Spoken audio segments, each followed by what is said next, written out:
Thank you. Please be seated.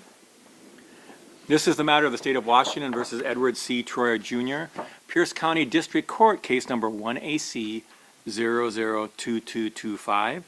These proceedings are being live streamed through the Pierce County District Court website. Viewers are reminded, however, that they are prohibited from photographing or audio or video recording these proceedings without the prior permission of the court. This prohibition also applies to courtroom observers.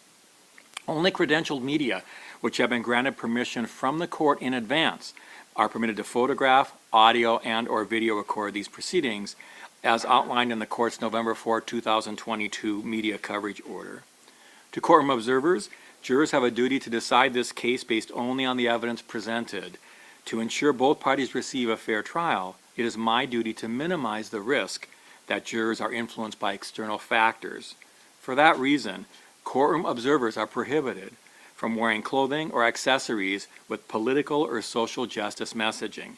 If you are currently wearing or displaying anything that meets that description, please cover it up or put it away. And thank you again for your cooperation.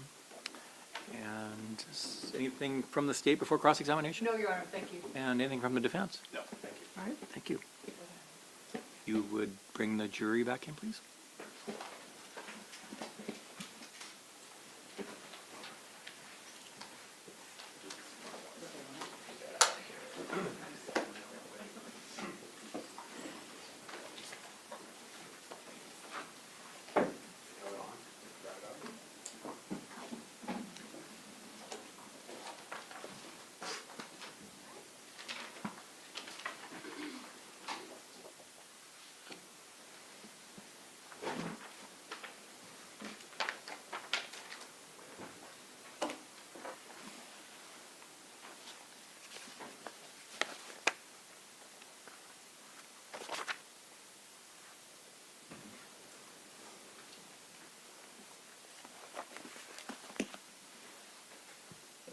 The jury is returning to the courtroom.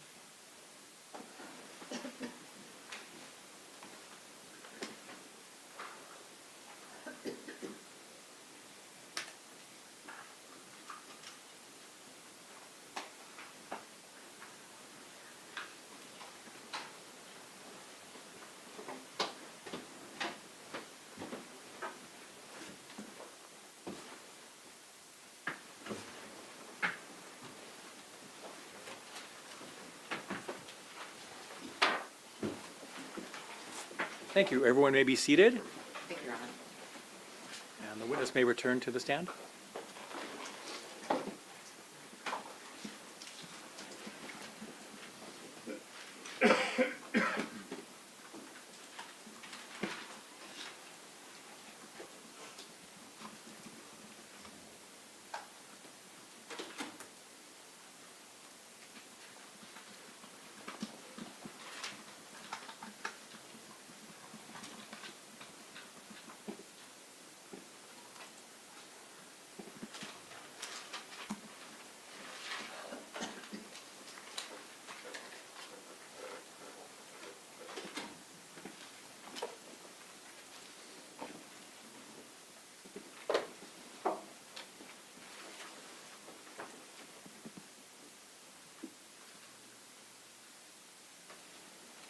Please be seated.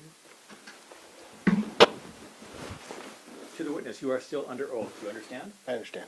Mr. Gross, cross-examination. Thank you, Your Honor. Good afternoon. Good afternoon. Officer Wallace, you were not privy to the conversation that Sheriff Troyer had with dispatch on the night of the incident, Not prior to, no. Not prior to arriving at the scene, no.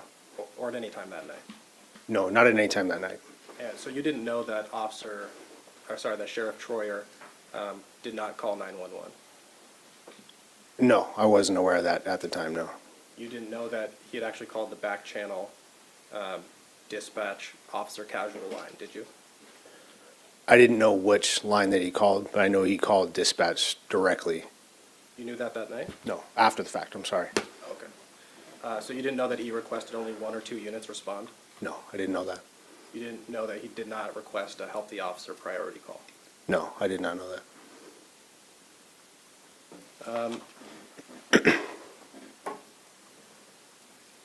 Mr. Altimer, when you arrived, was very angry, right?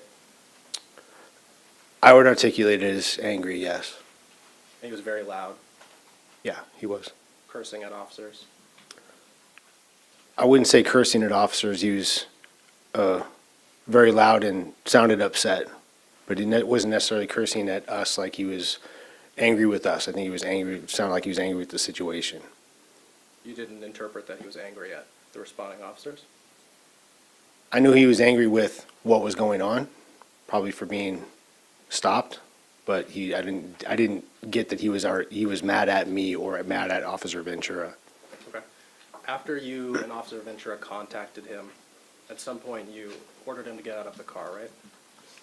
Officer Ventura was the one giving the orders to Mr. Altheimer. And then you asked him to go, or Officer Ventura asked him to go over to your car. Yes. And Officer Ventura began trying to de-escalate Mr. Altheimer. Yeah, that's a term that's, become more and more popular in the past few years. It's a part of what we do as far as our tactics now is de-escalation. And I'll articulate it as something that I've done for years. I like give people dad talks. I just try to help them calm down, listen to them, and try to gather as much information as I can calmly. Like, we don't need to, nobody needs to scream at each other. And that's what Officer Ventura was doing. Yeah. And while he was doing that, you were acting as his cover. Is that right? You could call me a cover officer at that point, yes. But that's the word that you would use, right? Yeah. And meaning your role, your only role as a cover officer, is to watch Mr. Altheimer to make sure that no harm comes to Officer Ventura. Not necessarily my only role. It's to keep Officer Ventura safe, to watch Mr. Altheimer if he happened to be armed with a weapon, and make sure that we get to a safe location where we can then conduct an investigation. It's a safety role, right? Yes, a good way to articulate it, yeah. And that's not a role that's needed for every call. Well, it is. I mean, like a contact and cover role is always important. Like, we're always, if my partner is talking to someone, I'm acting as his cover officer, even if there's not any real risk of danger. If we're talking to like the victim of a shoplift or something, just for example, I'm always acting, the other officer is generally always acting as a cover officer. So you're saying that every time an officer interviews a subject, there's a cover officer? Not every time, no. Oh, okay. If it's feasible to have one, then for example, if me and Officer Ventura were to respond to a robbery of a citizen and the suspect is no longer there, and I'm talking to the victim, and then Officer Ventura is going to be my cover officer. So it's a safety aspect, but it's not necessary for every call. Thank you. And you were actually indirectly familiar with Mr. Altheimer before you responded to that scene, right? Never met him before, but I was aware of paper delivery driver that worked in that area from just information coming from another sergeant. And yeah, you had been warned by a Tacoma Police Department sergeant that there was a newspaper carrier that worked in that area that delivered at odd hours, right? I wouldn't necessarily say warned, but he's made me aware of him. Well, the reason he made you aware of him is because he wanted you to know that this person was a paper carrier, because the way that he drove sometimes looked suspicious, right? Yeah, that's a good way to put it, yes. Right, because what your sergeant told you is that this driver drives erratically, drives from driveway to driveway, and is sometimes mistaken for a drunk driver. Correct. Do you have any reason to believe that your sergeant's warning about Mr. Altheimer had anything to do with his race? No. And isn't it true that actually you personally have multiple times believed a driver was driving suspiciously, later to learn that they were a newspaper carrier? Yeah, I've conducted traffic stops throughout my career to where I thought somebody was driving erratically and might be impaired, and to find out that they were delivering newspapers. Did those incidents have anything to do with the driver's race? No. Okay, I have a question about this sketch that you drew. Mhm. Could you please, permission to have the witness step down? Granted. You drew Mr. Altimer's car and Sheriff Troyer's car sort of in the center of Deidre's circle. Is that how they were positioned? Yeah, and again, this is not to scale, and this is just a rough sketch from my memory, but this is approximately where they were located. Okay, so they weren't to the side of Deidre's circle, they were sort of in the zone of Deidre's circle. Yeah, that's my recollection. This is, and again, not to scale, and Okay, and so from your recollection, Mr. Altimer had been coming from this direction when these two cars came together. it would be speculation if I said that he was coming from that direction.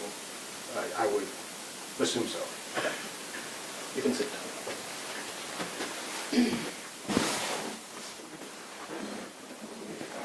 So Officer Barron and Officer Hobbs arrived very shortly after you and Officer Ventura. Yes. And shortly after that, you made the decision to cancel the call because the scene was under control. Yeah, I felt at that point the scene was under control. But a number of other police cars showed up anyway, right? Correct. And you directed Officer Hobbs to go speak with Sheriff Troyer. Yeah, at one point early in the investigation, I did ask him. I wouldn't necessarily say direct, but I just asked him to go and talk to him. And he did do that. Yes. And as far as you know, Officer Hobbs was the first officer to speak with Sheriff Troyer. Yes. And you weren't able to hear the conversation that Officer Hobbs had with Sheriff Troyer. No, I was quite a distance away. And not long after he went over there to talk to Sheriff Troyer, you went over there and joined the conversation. Correct.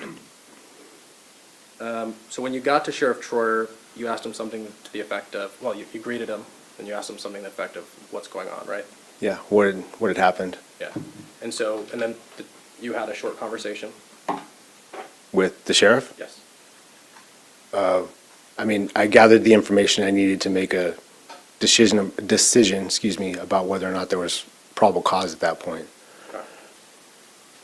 And during your entire conversation with Sheriff Troyer, Officer Hobbs was right next to you, right? Yeah. And actually the three of you formed a little triangle, Yeah, we were all within arm's reach of each other. right? You could have reached out and grabbed Officer Hobbs, right? I could.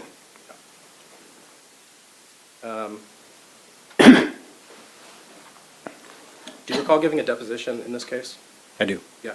And were you under oath, the same as you are today? Yes, I was. You recall at that deposition drawing a diagram of that included how you, Officer Hobbs, and Sheriff Troyer were all positioned? Yeah, I do remember that.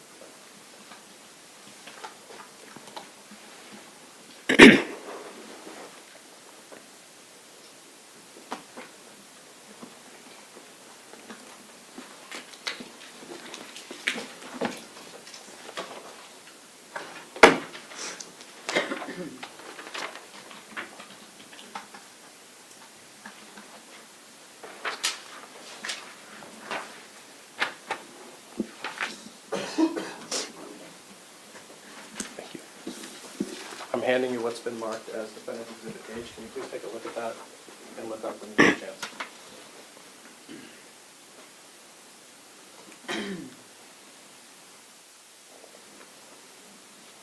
Do you recognize that as the diagram that you drew at your deposition? I do. And it includes the positioning of you, Sheriff Troyer, and Officer Hobbs? Correct. Permission to publish it to the jury? Are you offering it as an exhibit? Yes. To be admitted? Steve? No objection to either one of those two things. All right, so Exhibit H is admitted. If you could hand that to the clerk so she can mark it. And the request to publish is granted.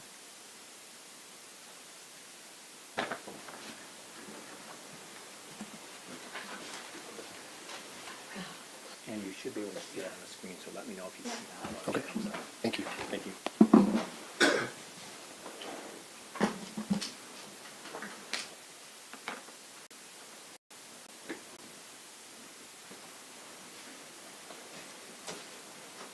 Need to focus it. How's that? What, you will see it? Super blurry. Thank you. We'll get there. Done this before, but I don't do it well.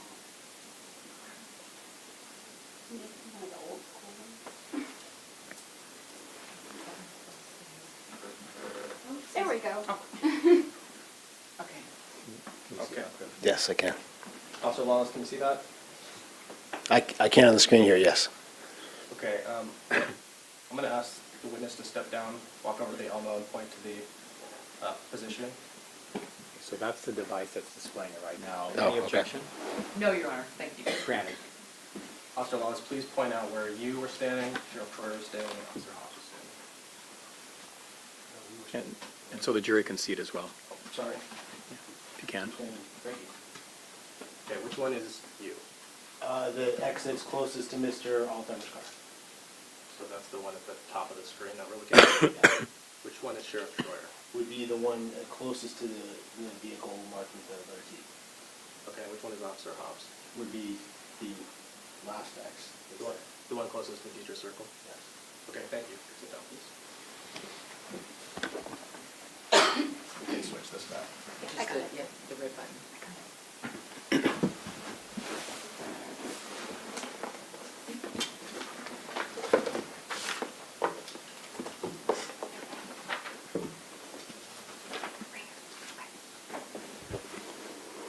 So this conversation that we've been talking about, that's the conversation where you say Sheriff Troyer denied being threatened, right? Correct. And again, Officer Hobbs was there for that entire conversation, right? Correct. Meaning he was standing there when you say Sheriff Troyer denied being threatened. Correct.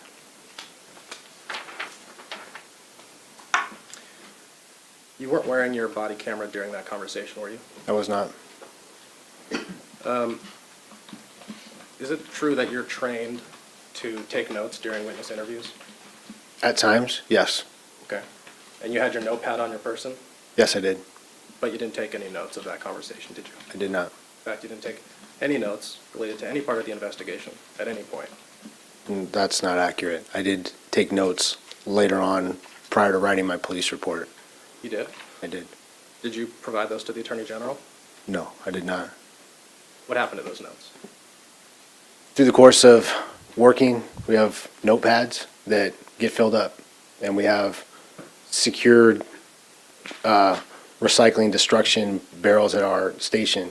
If I fill up my notebook, then I'll throw it in there for destruction.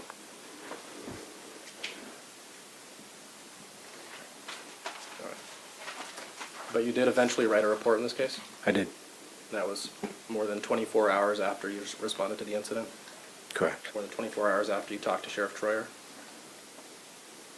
Yes. Isn't it true that you didn't think you should be the one to write the report? That's correct. I didn't believe that I should have written the report. I felt this was more of a supervisor level report, sergeant or above. Even though you were the primary officer? Correct. And you actually asked Sergeant Storwick and Lieutenant Starks, you told them that you thought one of them should be writing the report, Yeah, I told them both specifically that. even though neither of them did any investigation in this case.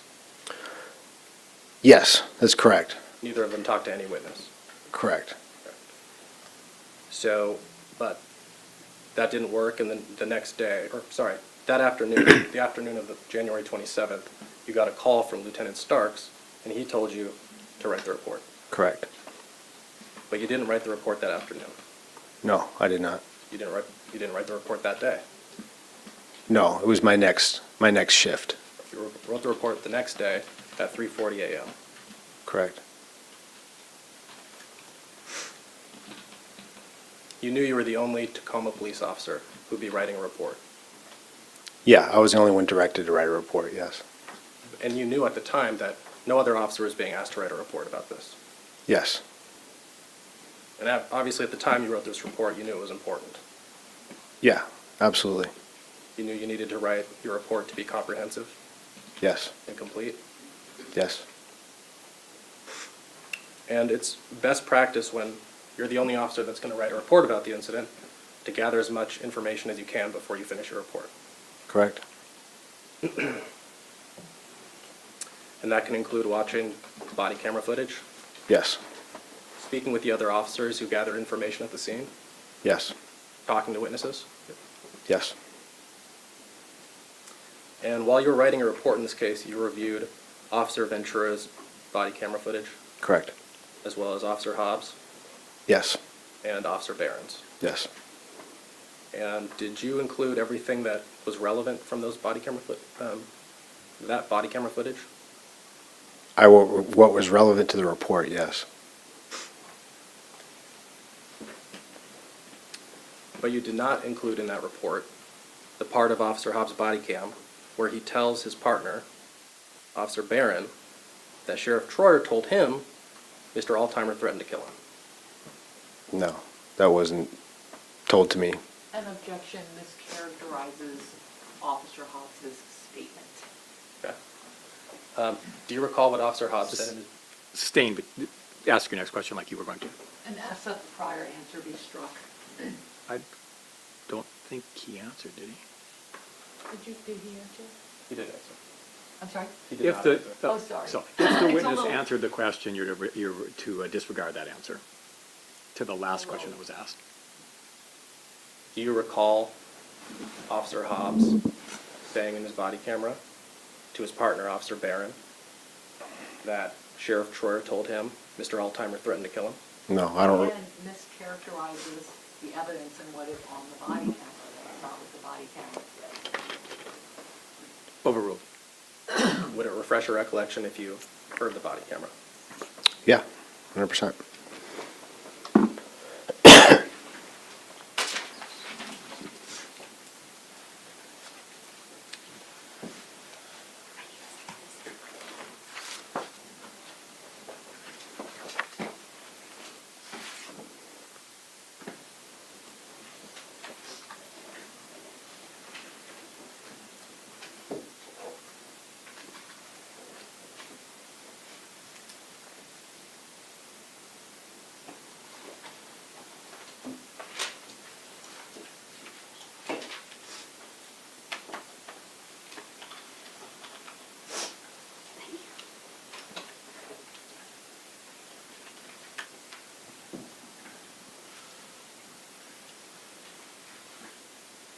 Is this Exhibit 12? Yes, thank you.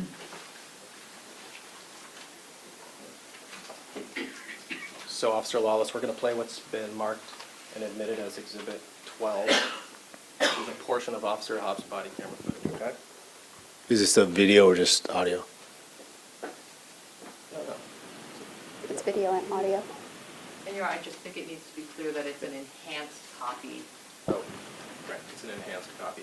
And And there- actually, it's never been played in court as far as I know. This, It Oh, it was. was, but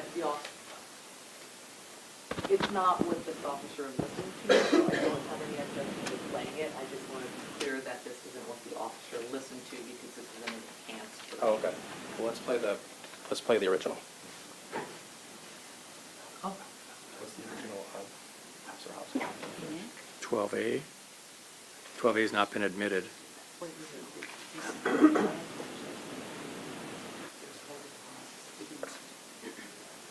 Okay, I know, but. Okay, so what am I doing? That's correct. Yeah, I'll play it. Are you offering 12A? I'm offering it, this portion of it, yes. And I'm sorry, I think we need to clear up some exhibit confusion. I'm not saying you're confused, but can we have a short recess to get on the same page? Yes. And so members of the jury, back in the jury room, no talking about the case and no research about it.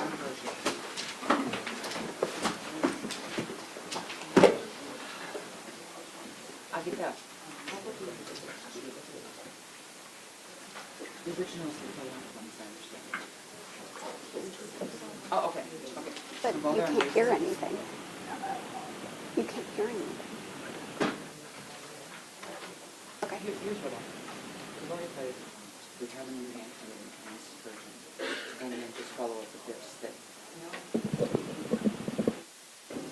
we were together at times,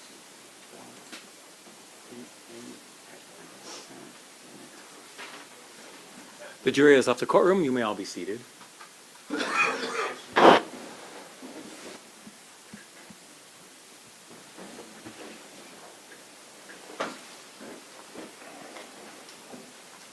My notes show that Exhibit 12 that was admitted redacted Hobbs' body camera, and that 12A was the full video, but 12A was not, all of it was not shown to the jury. I don't know if we had a discussion about why that was, but the parties seemed to agree that the redacted one was the one they wanted admitted at 12. So 12A is not admitted yet, but that's my understanding of the two videos that we're talking about. And Your Honor, the state's additional concern is. Sorry, Oh, before I'm sorry, before go we ahead. talk about this, can we have Officer Lawless step out? Yes.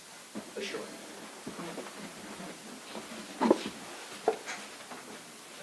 You would please wait in the hallway? Thank you.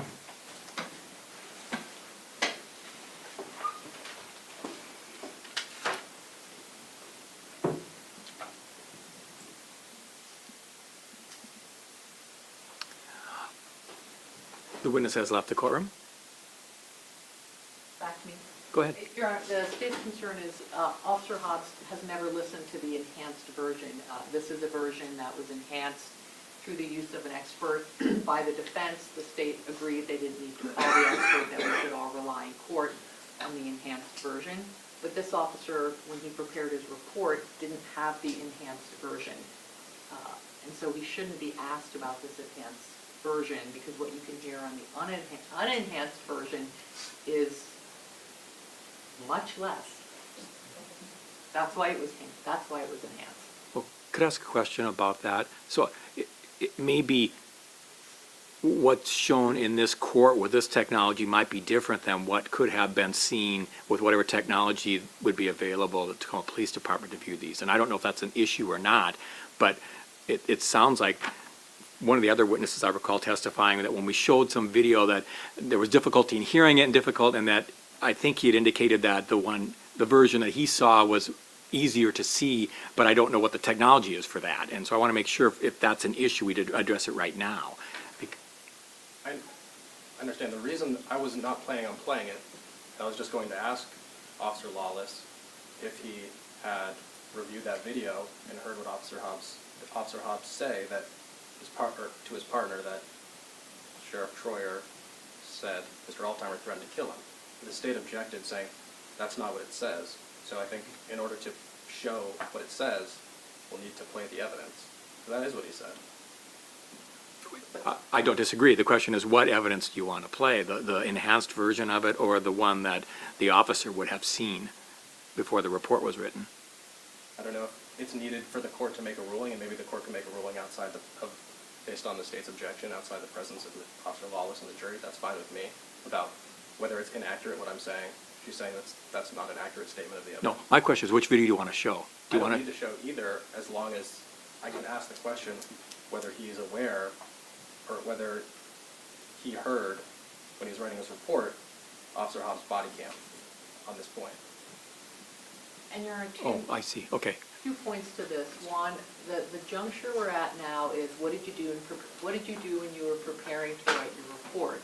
And the answer was that he listened to Officer Hobbs' body camera. And I don't believe they have any different technology than we do, but I can tell you when you're sitting with the computer, I agree that it's better than when it's kind of broadcast in this courtroom.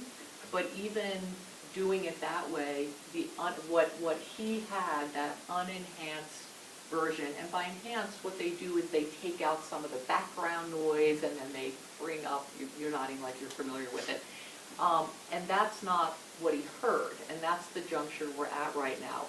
My other objection was going to the representation being that there's this body camera video saying, well, isn't it true that Sheriff Troyer told Officer Hobbs that somebody had threatened to kill him? And I think that's a misrepresentation. What Officer Hobbs said is he can hear himself saying, at one point the sheriff said someone was going to kill him, right? We think that came from the CAD information. This witness, what Hobbs said, he never said that to me, but I can hear myself saying this very specific sentence that's now being not introduced verbatim with the implication, well, more than the implication, that Sheriff Troyer said that not to 911, but that he said it to Officer Hobbs. Now, of course, they're going to argue that in closing, but it's not accurate to say there's a body camera video, and Officer Hobbs said that Sheriff Troyer told him that that someone had threatened to kill him. In fact, I watched some of Officer Hobbs' testimony again that night on the news feeds, and he repeated over and over again, yes, that's what I'm saying on the video. That's what I'm saying on the video. But he doesn't remember what he meant by that. And he But- did testify that Sheriff Troyer never told him that Is he the, was threatened. is the state saying that Officer Hobbs' statement on that Officer Hobbs did not make a statement concerning this topic on the body cam? No. he So didn't. I don't know if I understand what you're saying. So this statement that the defense is attempting to have Officer Lawless hear is on a body cam. Yes, I agree, an enhanced body. And then there was camera. discussion by Officer Hobbs about what was meant during that. But if this is played, the jury, well, the witness will hear something of the effect of what Officer Hobbs said on the video about his conversation with Mr. Troyer. Yes. So then the question is, it sounds like it's going to be one short part of the video at what, I don't know what the timestamp would be, and maybe you don't either, but it sounds like it was only said one time, and so that's what's being offered by the defense, that they want to have Officer Lawless here, is that short, probably, time frame on the video. I would ask that it be everything, if we're gonna play it on the thumb drive and not just that one sentence, because I think the context matters. And then he needs to be specifically asked, it needs to be identified for the jury as being enhanced, and then he needs to specifically be asked, that he listened to an unenhanced version, and did he hear that statement, yes or no? Well, the answer to that could be to play 12A, which would be the unenhanced version, if that is a concern. But 12A is enhanced, it's just the longer enhanced, so 12A. Oh, they're both is- enhanced. They're both enhanced, yes, Your Honor. Okay. I did not understand that I fact. can see why that might not be clear. All right, so at this point, it wouldn't matter from the state's perspective whether 12 is played or 12A. They both may not be what Officer Lawless had heard. They're not what Officer Lawless heard. Well, wouldn't he have to determine that after he hears it? No, he never heard an enhanced version is what I'm saying. These were enhanced by the defense a few months ago, or like a month ago. When Officer Lawless said, I reviewed body camera video, he didn't review this. Right, but it might not, but he might have heard whatever's on the enhanced as opposed to an unenhanced version that apparently we don't have. That's We wouldn't know till the witness answers that question, right? Right, and that's what I want to be clear about. What did you hear? And then if they want to play an enhanced copy and say, do you hear this? I think that's okay. But what's not okay, Good. the place where we're at right now is, what did you do before you wrote your report? I listened to these body camera videos, right? So what he listened to, and he can be asked, what information did you get for that, and what did you, he can be asked all those questions. But that's different than playing an enhanced copy that he didn't have. Assuming that that what's relevant to this discussion wouldn't have been heard on the unenhanced copy. I mean, you're assuming that he wouldn't have heard that on the unenhanced copy. Well. And do we know that's you true? could barely hear it, so I don't know that for a fact. I I mean, the enhanced may not matter if the witness would say, if it's played, the witness hears it and say, yeah, that's what I heard, but I forgot to write it. That's one thing. If he says, if the enhanced is played and he says, I've never heard that, well, okay, then I can kind of understand what the state's saying with respect to the enhanced versus unenhanced. Well, I think he has to be played the unenhanced copy. Because that's what he heard before writing the report. Mr. Gross? Your Honor, I think that,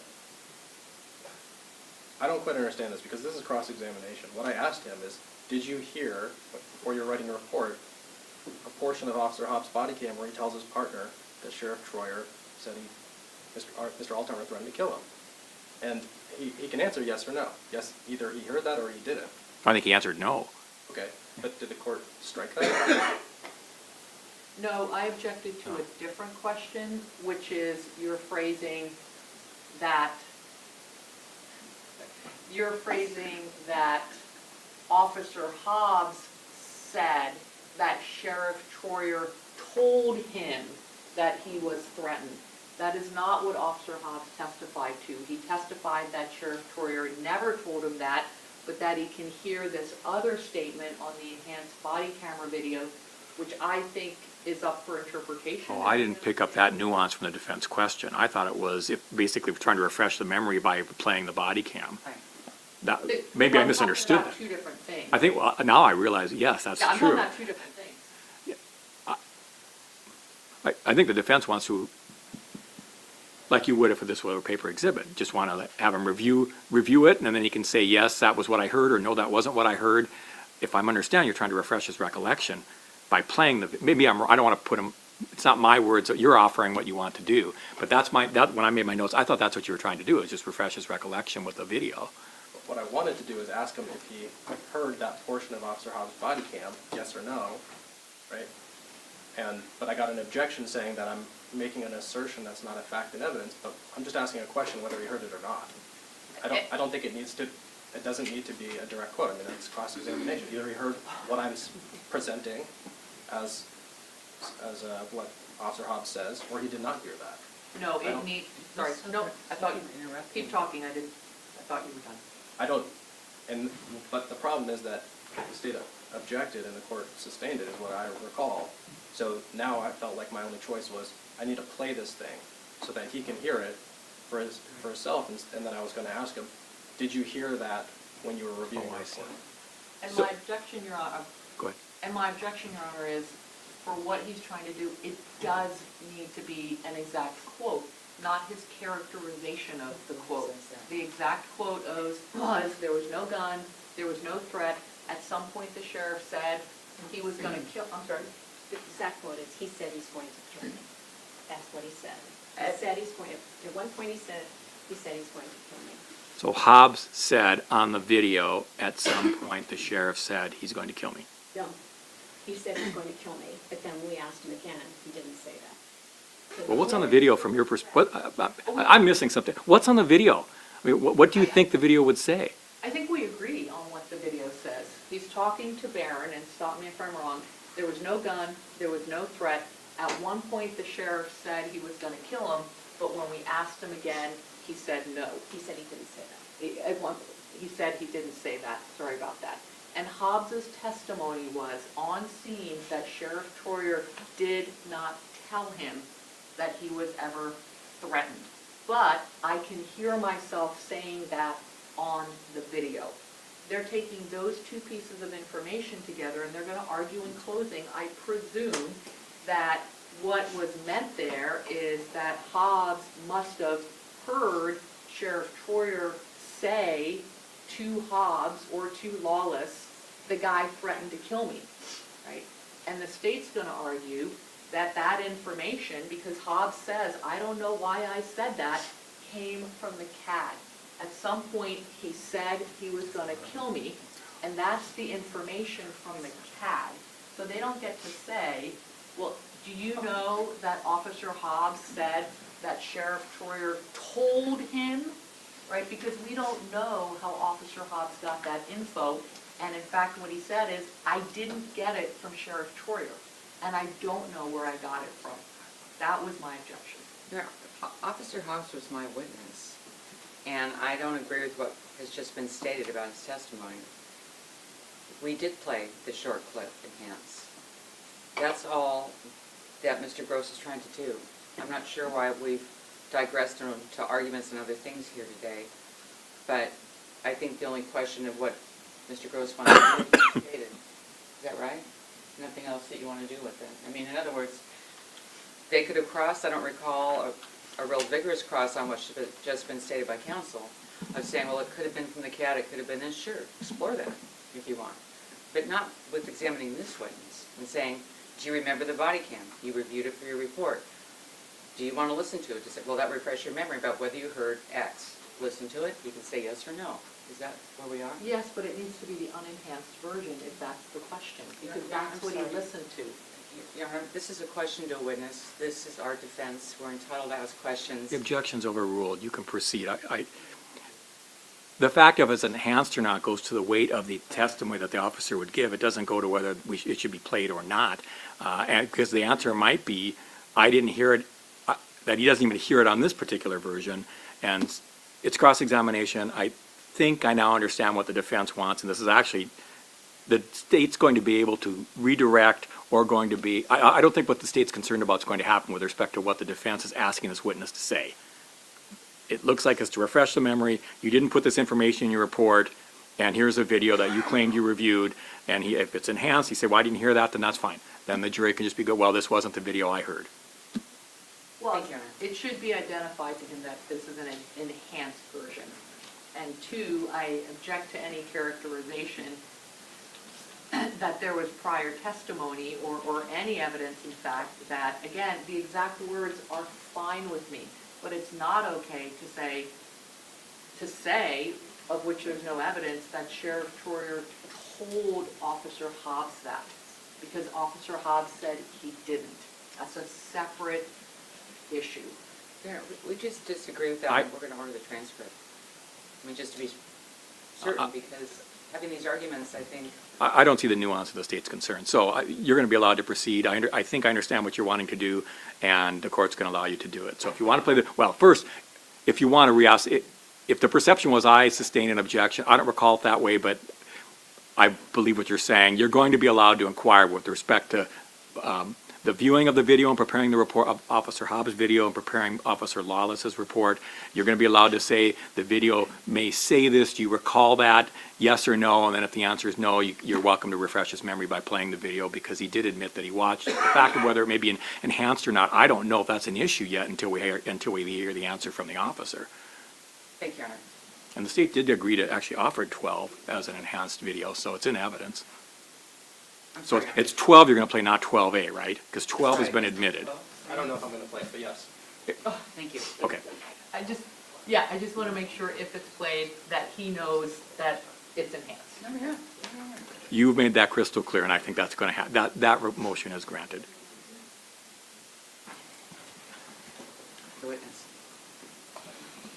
Or I can do it. We ready for the witness to return? Well, okay. Well, the witness return, and then we'll have the jury return. That's my own, I have nothing to say. Just to confirm with defense, you have exhibit 12? We have it. That is correct, yeah. Not 12A, 12. No, 12, Well, thank thank you. Yeah. And, hey, it is identified as edited hogs, and it's got the little notations to 1849. The witness is returning to the courtroom and to the stand.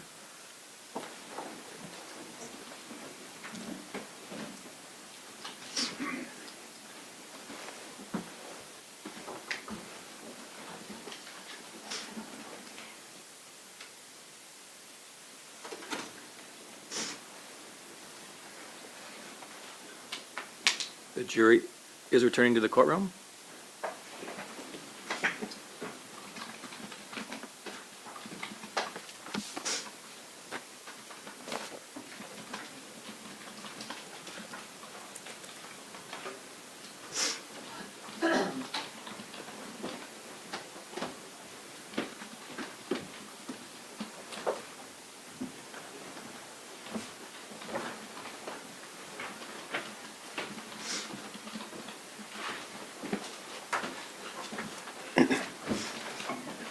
Thank you. Everyone may be seated.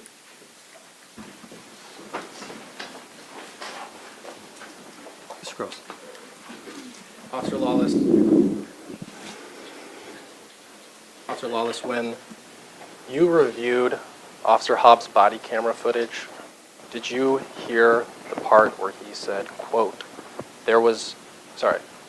where he said, quote, at one point he said, he's referring to Sheriff Troyer, at one point he said, he's going to kill me. No, I didn't hear that on his body cam.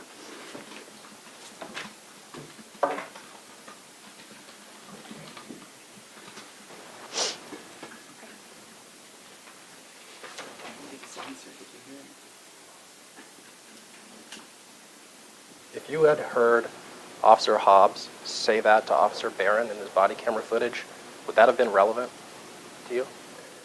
Yes, that would lead me to ask some probably more clarifying questions of Officer Hobbs as far as what he heard.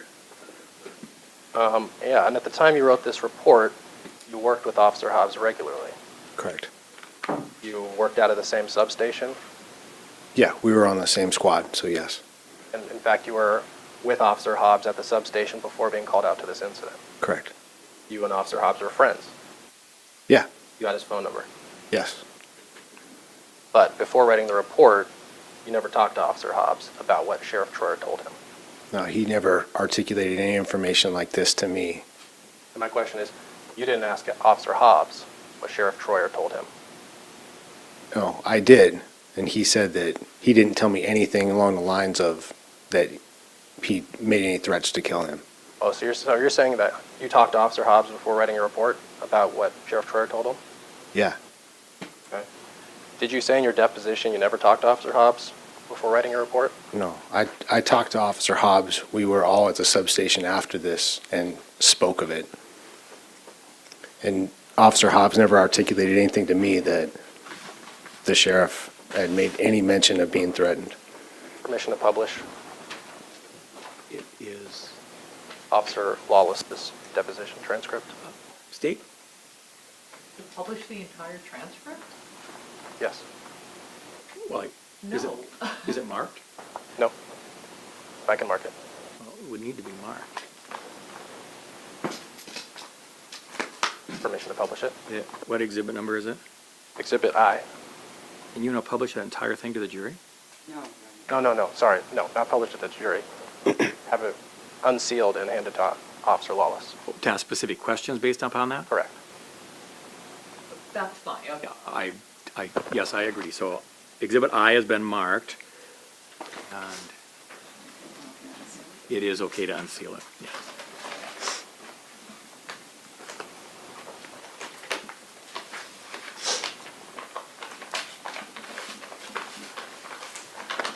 The exhibit is being unsealed and published to the witness, not the jury.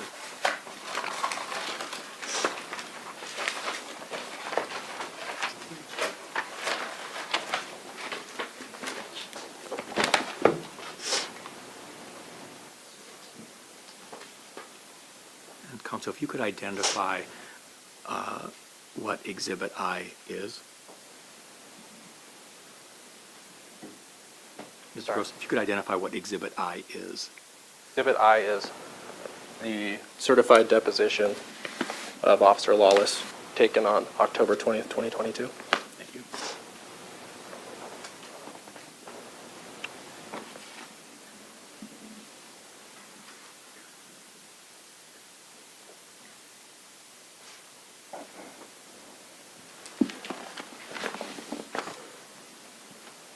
I'm handing you what's been marked as Exhibit I. Just take a look at that. What would you like me to do? I don't believe I have time to read the whole thing. Do you agree that that's a certified deposition of, transcript of your deposition in this case? I've never seen a certified deposition before, but I'll take your word for it. Okay. Please turn to page 293.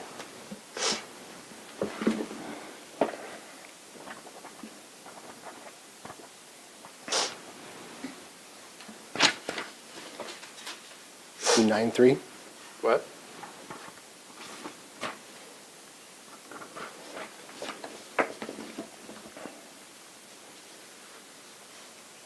Are you there? Yes. Okay. I'm going to start reading from line 25 and then move to page 294 and ask you if what I'm reading is accurate, okay? Yes. Okay? Okay. Sorry. Question. This is from defense. So Detective Lawless, Improper use of a transcript. It can refresh his memory, but they can't read from the transcript.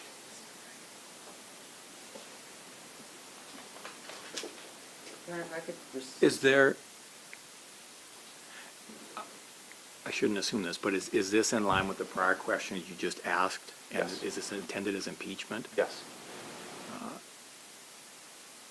The question would need to be specific with respect to that impeachment. It is. Then you may proceed. Thank you.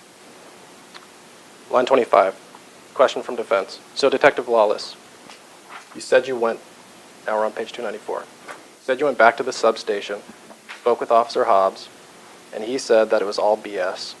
Did you ever have any discussion with him about what he and Troyer talked about on scene? Answer, I invoke.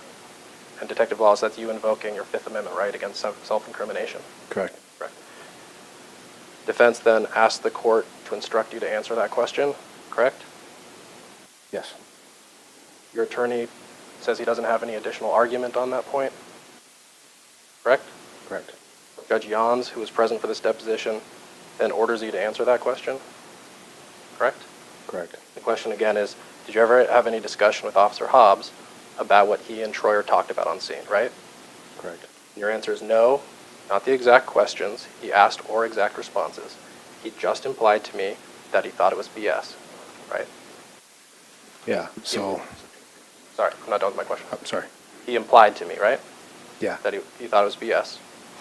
Question, anything more, anything else important about that conversation with Officer Hobbs that you think is important that you're not telling me, right? Correct. Again, you invoke your Fifth Amendment right against self-incrimination. Mhm. Defense asks the court to instruct you to answer the question. Your lawyer says no additional argument. Judge Jans orders you to answer the question. And again, the question is, anything else about that conversation you think is important that you're not telling me? And you said no. That was our conversation, right? Yes. So isn't it true that you never asked Officer Hobbs what Sheriff Troyer told him on scene? We talked about, and obviously, like, we had a conversation about what went on. It wasn't that we never spoke when we were back at the substation. It was, he did not convey any information to me that was different than I had spoke with the sheriff about. He didn't express to me that he had heard from the sheriff of anything about that he was threatened. Right. You understand that this defense deposition was for us to gather evidence from you about what happened that day, right? Correct. And in this deposition, you told us that the extent of that conversation was him implying that this was BS, right? Correct. That you didn't have any further discussion about it. Is what you're saying today that you had further discussion about it? No, what I'm saying is that we had a conversation at the substation. He didn't convey anything to me that the sheriff implied to him that he was threatened, and that I took him for his word that he said it was BS. And so I was like, okay, and I wrote the report based on that. If he would have told me that on the scene the sheriff had said yes, he was threatened, that would change the investigation like quite a bit. So what you're saying is that he didn't volunteer information to you, that Sheriff Troyer told him he was threatened. Correct. And my question to you is, did you ask him what Sheriff Troyer told him? Specifically, no. Why didn't you do that? And I don't remember verbatim this conversation, but he expressed to me that it wasn't, he didn't believe that anything had occurred, and he didn't have any relevant information to tell me. That's the impression I got from him. But you didn't ask him what Sheriff Troyer told him. No, not back at the substation, no.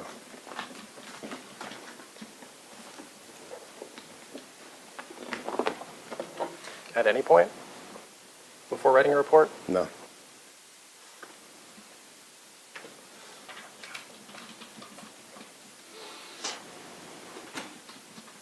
Certainly, if you had information that Officer Hobbs was told by Sheriff Troyer that Mr. Altimer threatened to kill him, you would have understood at the time that that information was directly contradictory to what your memory was, right? If he would have told that, if the sheriff would have told him that, it was contradictory to what the sheriff told me. Right. Right. To what you're saying Sheriff Troyer told you. Yes. You have understood that, right? Yes. And at a minimum, you would have included that information in your report. Correct. But actually, the best practice would have just been to ask Officer Hobbs, what did Sheriff Troyer tell you, right? Correct. You knew that Officer Hobbs was the only other Tacoma officer that actually talked to Sheriff Troyer, right? Yes.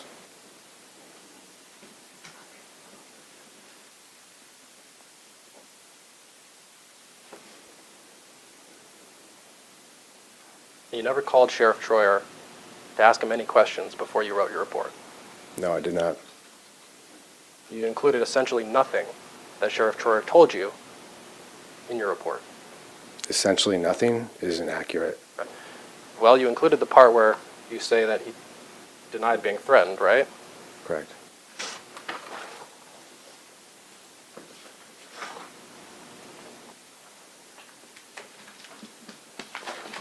Yep. The report.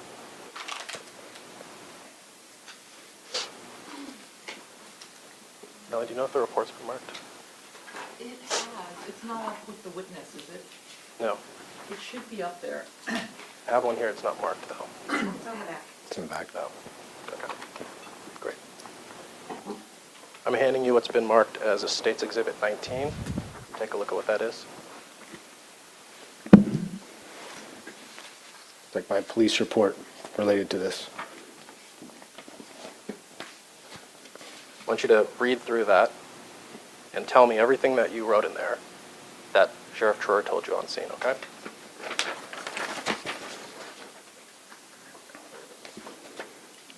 Would you like me just to read directly from the report? Nope.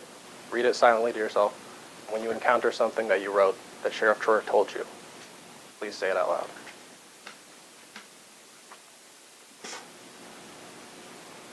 O1 Troyer advised that he was home asleep when he heard something outside.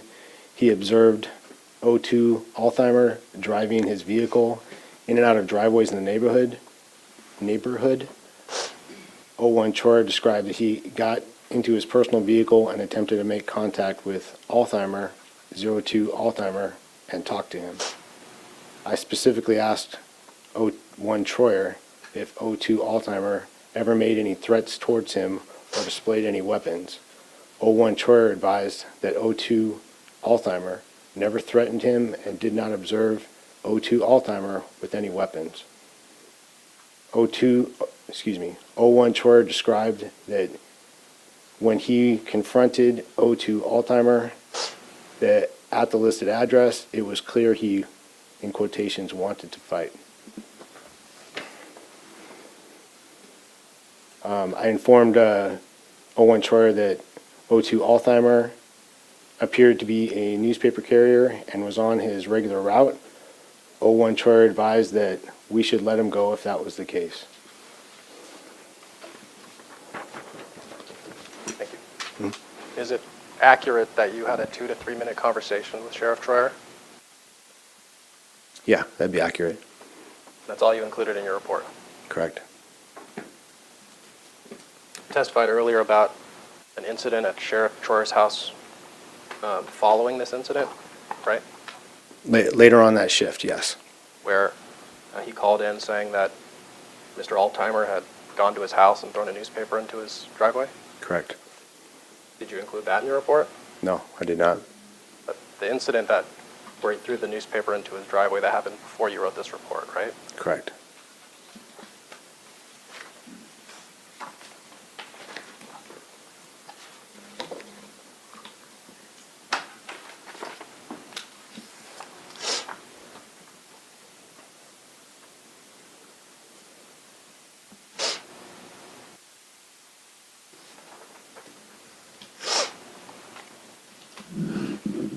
So when you wrote your report more than 24 hours after you talked to Sheriff Troyer, that was completely from your memory, correct? Correct. Now, your report includes multiple statements from witnesses that you put in quotes. I don't think there's any witnesses listed in the report.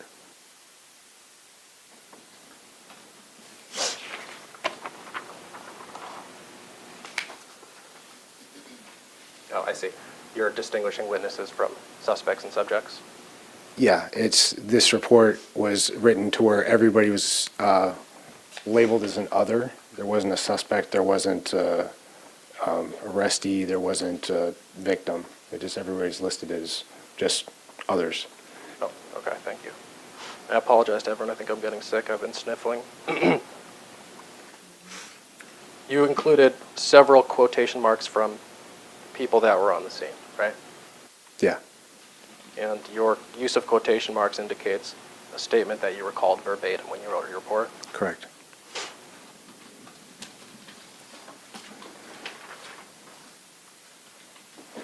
But the part of your report where you wrote that Sheriff Troyer denied being threatened, none of that is in quotes. No, it's not. So you didn't recall verbatim a conversation with Sheriff Troyer about threats. I know that he said no when I asked him if he was threatened. Are you saying you recall verbatim the question and answer? No, I don't recall verbatim. I know when I asked the question that he said no.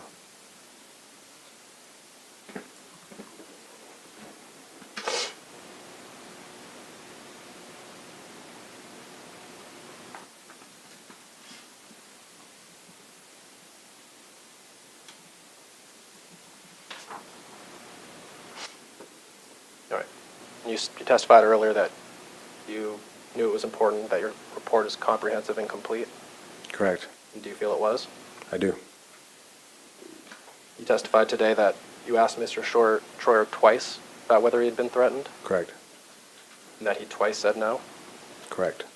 but you didn't write in your report that he said no twice, right? No, I didn't write in there twice. No. You didn't write, well, you didn't say anything about him denying it twice. No, I did not. You just wrote that he had denied it once. I wrote that he denied it. I didn't give a number distinction.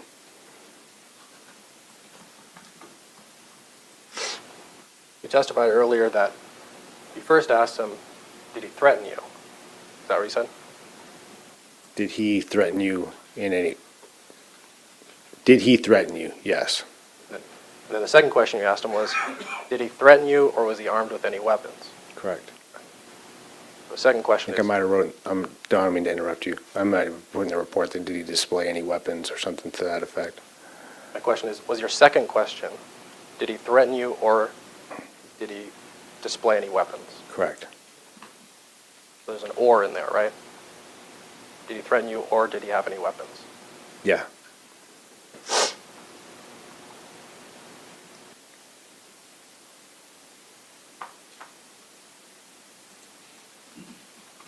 When Sheriff Troyer, as you say, denied being threatened, did you say anything to him to the effect of, we just got a call for a healthy officer, priority 0, to come out here because you were had your life being threatened? Are you saying now that didn't happen? No, I didn't ask him that question. Why not? I felt that I wanted to talk to my partner and find out what Mr. Altheimer had said, that the information I was getting from the sheriff didn't match the 911 call, and that he said he wasn't threatened. So I felt that our reasonableness to detain Mr. Altheimer might have been disappearing.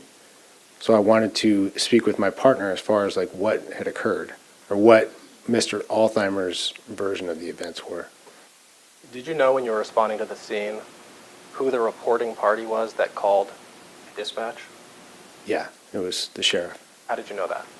It was in the call as far as the reporting party is Troyer.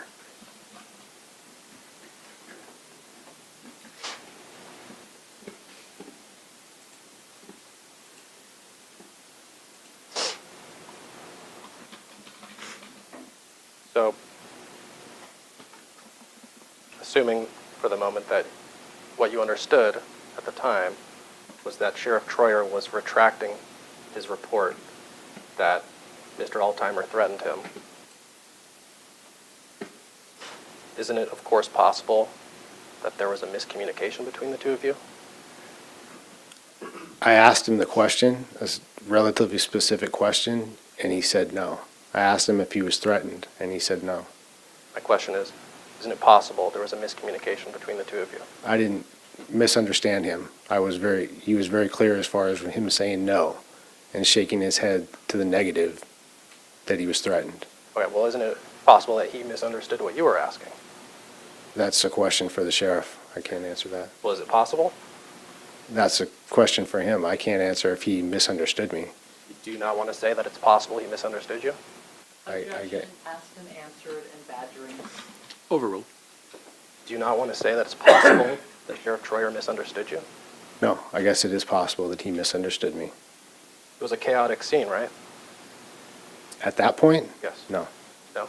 Well, there's a lot of flashing lights, Sure. a lot of people there, Yes. officers constantly arriving, right? Constantly arriving, the officers arrived there, but at that point that it was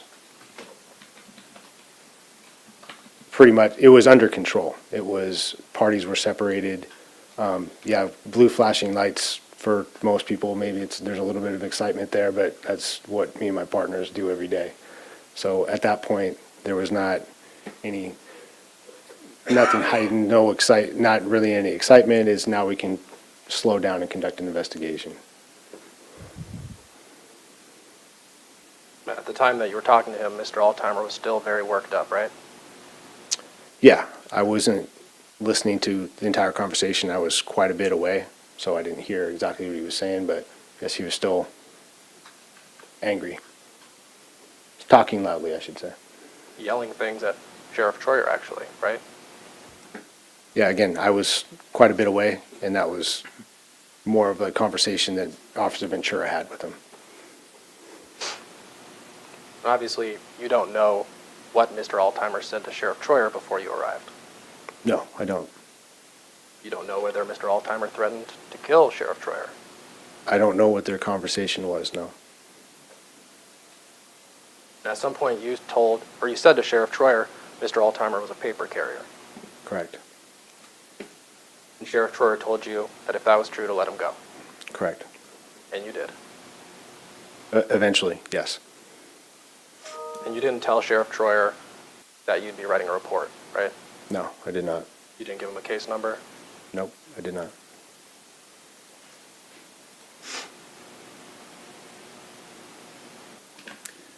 When you testified earlier about the incident, following the incident, with the newspaper in the driveway, according to the story you told on the stand, all you knew was that a newspaper had been thrown in Sheriff Troyer's driveway. But that's Yeah, not all you knew, right? Huh? That's not all you knew, right? You had more information than that. No, what was put in the call was that it was launched at his house. My question is, when you went over to Sheriff Troyer's house, you had more information than just the fact that a newspaper had been thrown in his driveway. Yeah, it was articulated that it was Mr. Altimer had thrown it at his house, if that's what you're asking. That's what I'm asking. Sorry.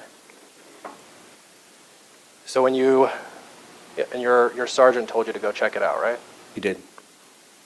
And when you got there, you saw a newspaper in the middle of the driveway, I did. which tends to corroborate what he was reporting, right? Correct. But you didn't do anything else, right? I don't see the crime there as far as like something to investigate. Well, isn't what was reported is that the other party in this incident returned to this person's house and threw a newspaper at his driveway? Correct.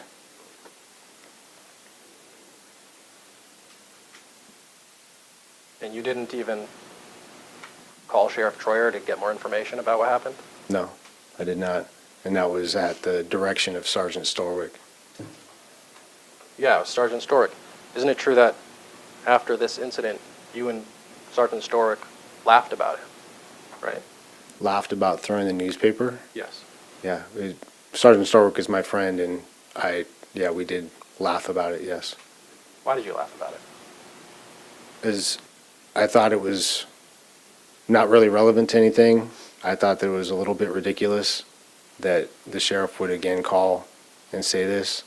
He didn't articulate any crimes or any violence or anything as far as on the call. So you don't understand why he might be concerned that the other person involved in this case knew where he lived, returned to his residence, and threw a newspaper in his driveway? What I would do in a situation like that if No, objection, non-responsive. Sustained. What was the question one more time? You don't understand why a person might be concerned in Sheriff Troyer's position that the other party knew where he lived, returned to his house, and threw a newspaper in his driveway? Then the appropriate action would to call 911. My question is, do you understand why a person in Sheriff Troyer's position might be concerned? Absolutely. If he was concerned, he should have called 911 then. You didn't do any follow-up, right? No, I did not. Other than, we did do follow-up. Me and Officer Ventura went to the house and observed the newspaper sitting in the middle of the middle of the driveway. Well, what was the point of doing that if you corroborated what he was saying and then didn't do anything? It was at the direction of my sergeant, and again, his direction was, don't make any contact with the sheriff, just see if the newspaper's there, and that's what I documented, that it was there, at least in the CAD call. And then you didn't put that information in your report when you wrote it the next day. I did not. Do you recall sitting for a deposition on October 20th, 2022? I do. And you were under oath? I was. Judge Jans was present for that, right? Correct. Isn't it true that at that deposition, you refused to answer nearly every question that the defense asked you, asserting your Fifth Amendment right against self-incrimination? I did. That deposition transcript is in front of you, right? It is. It's 300 pages long, right? I didn't count how many pages it was, but again, I'll take your word for it. Why don't you take a look and tell me how many pages it is?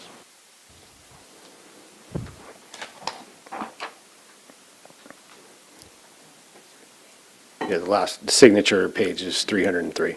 What's the last page of the actual transcript of the deposition?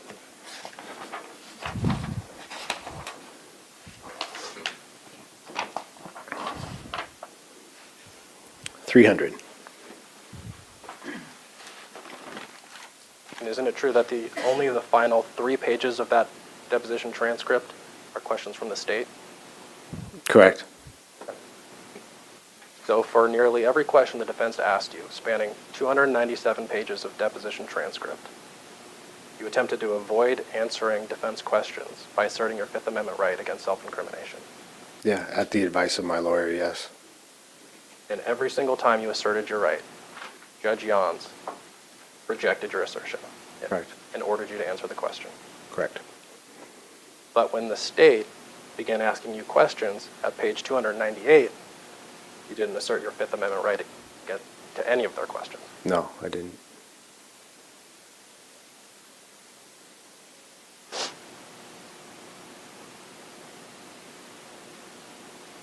Even though the prosecutors are the only ones that have the authority to prosecute you. Right? Correct. And isn't it true that days prior to that deposition, you voluntarily met with the attorney generals in private? With my lawyer. This wasn't a scheduled meeting. I was going there to review previous testimony. But what you're saying is that you were going there to review a transcript of testimony you gave at a prior proceeding Correct. that they wanted to give to you. Correct. And at that meeting, you voluntarily talked with them about the case, right? Correct. You didn't assert your Fifth Amendment right when they were asking you questions. I did not. You didn't tell the defense about this meeting. No, I did tell the defense about this meeting, and my lawyer was present for it. You're saying you told the defense that you were going to meet with the attorney generals? No, it wasn't a scheduled meeting. I didn't meet with the attorney generals. My lawyer was present when we're having a conversation. You're saying you didn't know you were going to meet with the attorney generals? I didn't schedule any of this. This was done all through my lawyer. But you knew you were going to go meet with the attorney generals. No, my understanding of what was going to happen is that they were going to bring transcripts from a prior testimony for me to review, and my report for me to review. And this was done in a room opposite the attorney general's. Right. And then you sat there and reviewed your entire transcript, right? Correct. And then you met with the attorney generals and talked to them about this case. I walked back in the room and provided them the information that they gave us, and my lawyer began a conversation with them. And you talked to them about this case. I did. You didn't assert your Fifth Amendment right. I did not. You didn't tell the defense that you were going to be meeting with them. Because I wasn't aware that that was going to happen. I didn't schedule a meeting with the attorney general's office. The Tacoma Police Department has strict rules about officers maintaining written communications that they have related to a case, right? Correct. In fact, Washington state law Washington State. Objection to any statement of the law. You may ask the question, and then I'll consider the objection. Washington State has strict laws about officers maintaining written communications they have about a case. Objection if he knows the answer. Objection is overruled if he knows the answer. Meaning like, yeah, if we have communications via our computers or emails or text messages, yes. You understand that if you have written communications about a case, that you are to preserve those communications. If it's on my work cell phone, email, yes. Are you saying that if you have written communications about a case and it's sent or received from your personal phone, you don't have to keep them? If it's evidence of the case, then yes. You do, right? Yeah. And over the past 2 years, you have been in a group text thread with Officer Ventura, Officer Hobbs, and Officer Barron, right? Among others, yes. Right. The other officers are Officers Arthur Stevenson and Travis Bish. Correct. You all texted about this case. We did. In that group text thread, this case is mentioned numerous times, Correct. including after Mr. Altimer filed his civil suit, right? I don't remember the exact timing that he filed the civil suit. Well, didn't you talk in that text thread about Mr. Altimer filing a civil suit? Yeah, but I didn't know exactly when the civil suit was filed. It might have been afterwards, yes, but I don't remember the exact date it was filed.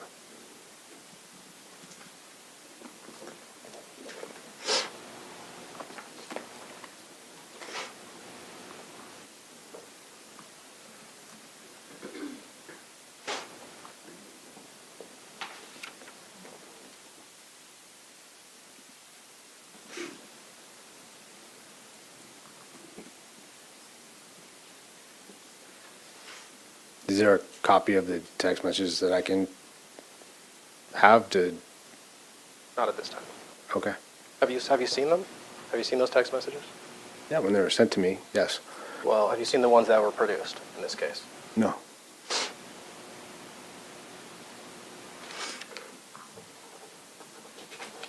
All right, well, you texted in this case after he, you knew he had filed a civil suit, right? Yes. And you texted in this case after the Pierce County Council called for an investigation of this case. Yes. You texted in this thread after the Attorney General's announced an investigation in this case. Yes. And you texted in this thread after the Attorney General's charged Sheriff Troyer with the 2 misdemeanors we're here for today. Yes. That entire period of time that I'm talking about, you knew there were active cases related to this incident. Correct. But you deleted all those text messages, didn't you? I did. Well, luckily, Officer Barron maintained at least some of those text messages. Have you seen what Officer Barron produced? No, I have not. That's what I was asking for. Isn't it true that in that group text, you called Sheriff Troyer a bitch? I refer to him as a bitch, yes. But that would, I'm Isn't sorry. it true that in that group text, you said, quote, "I'll have to testify to what my report said"? Yeah, again, it'd be a little easier if I had them in front of me so I can tell you like this is what I said, but yeah, I remember saying that. Why don't we do that? And I've asked that anything you show him, you show me, so I know what everybody's looking at.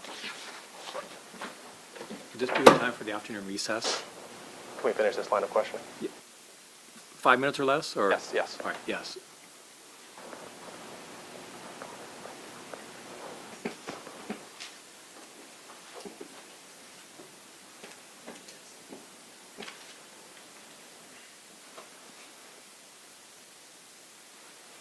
I can use yours if you want. You want me to use yours? Yeah, I just want to know. What's that? Oh, that's the floor. It's the floor. Yeah.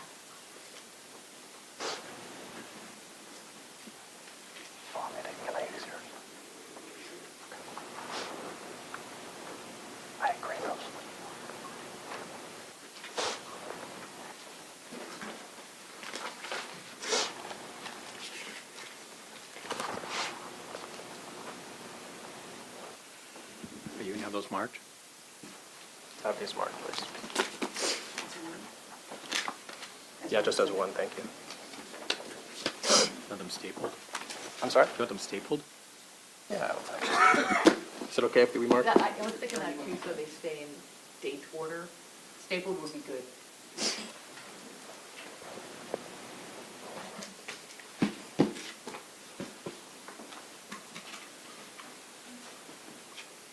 Exhibit number?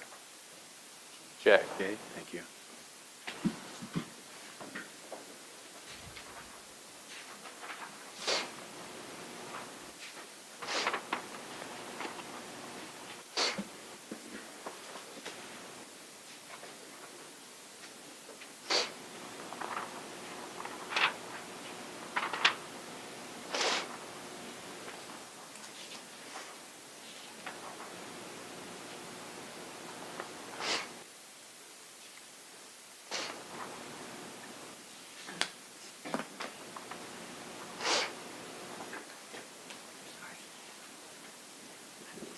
You can look through them all, but this is the page I'm asking about now. How many pages did you just go through? I don't know. Oh, can you have him count so we Can can? you count the number of pages? so that- The number of pages to that page? Sure.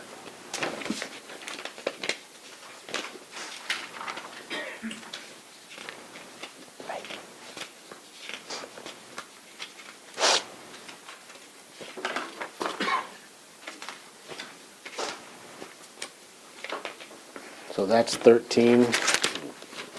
What you showed me, that'd be the 14th page. Thank you. Isn't it true that when you were writing these text messages, there was a bunch of media going on and the case was sort of gaining steam publicly, right? Correct. And didn't you say to your friends, quote, "I'll have to testify to what my report said"? Correct.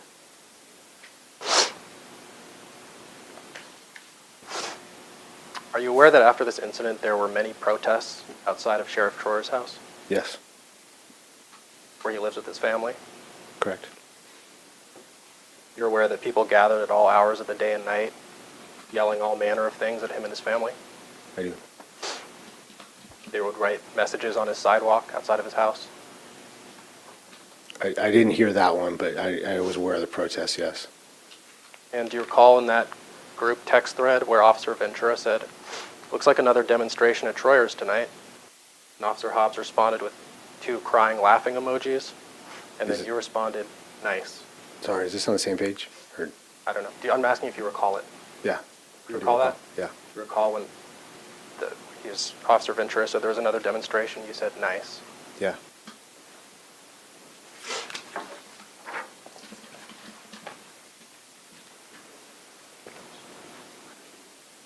No further questions. This is a good time for our, well, is there going to be redirect? Oh, yes. Okay, so we'll take the afternoon recess and I'm talking about the case with anyone, of course, no reason. Excuse.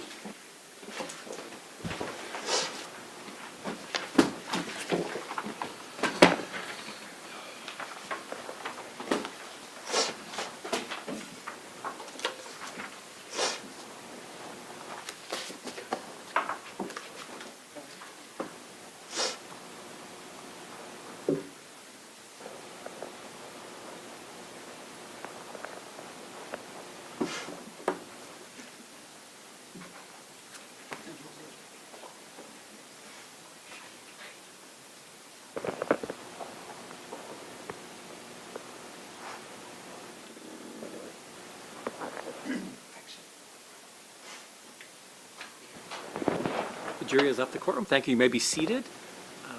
Anything from the state before the recess?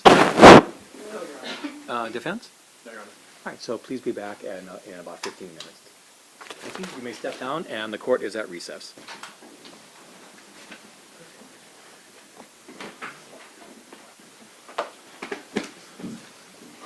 Recording stopped.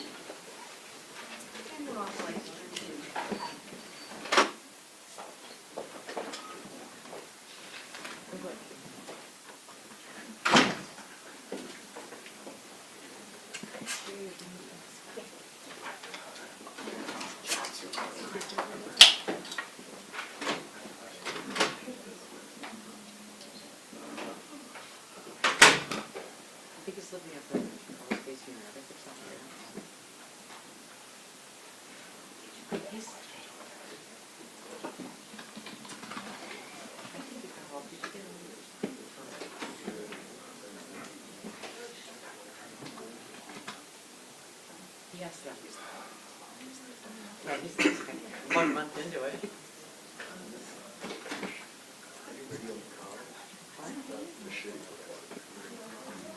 I think that's in the car.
Is the state ready to proceed? Yes, Your Honor. Oh, sorry, I'm over here. And defense? Ready. All right. If we could have the witness return.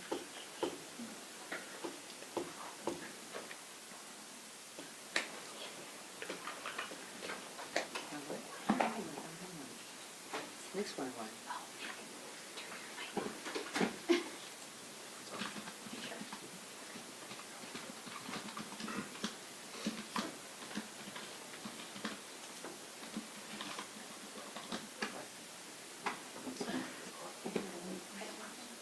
I don't know where it is.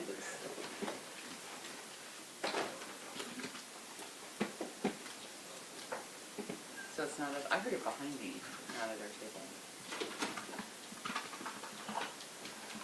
That's what it sounded like to me.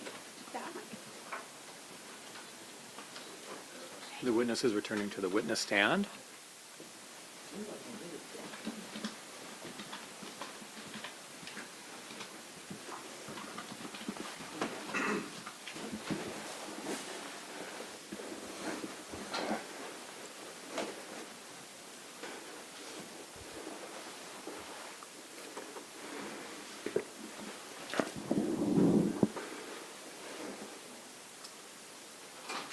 The jury is returning to the courtroom. Questions are here. And company names right here.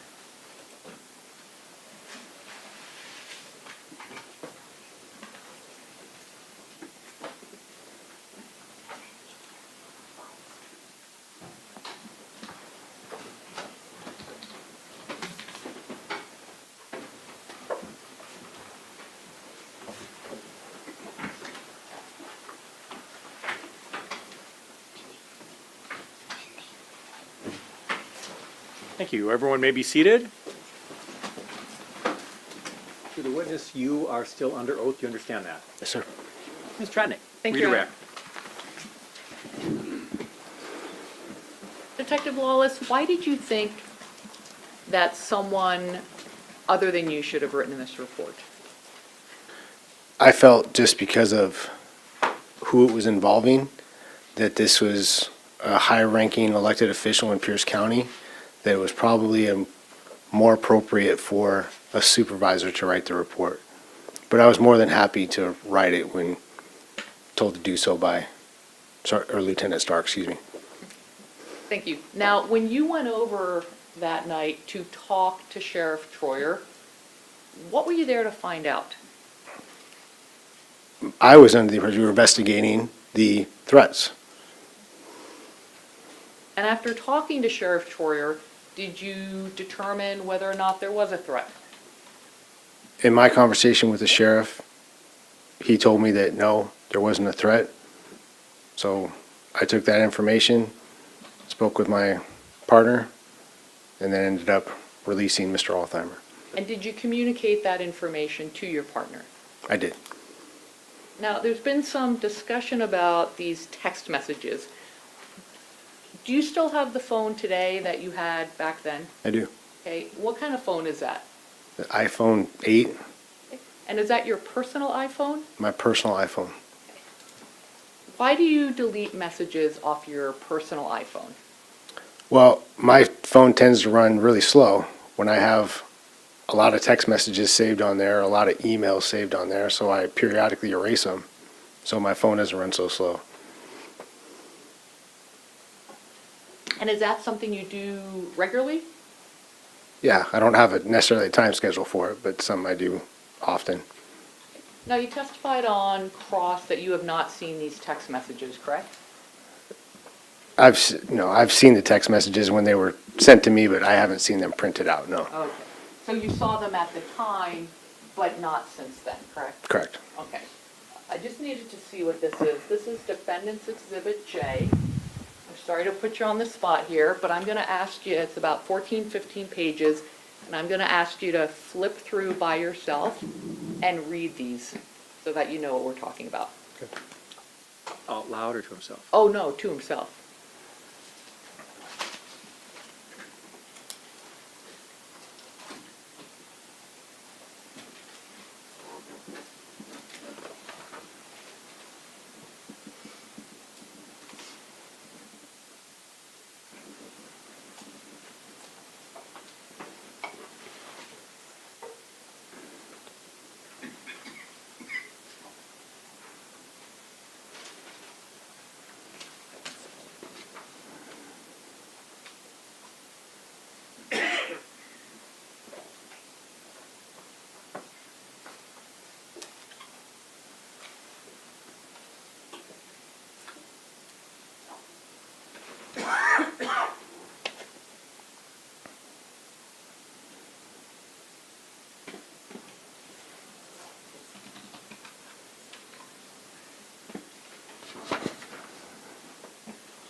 Okay, thank you.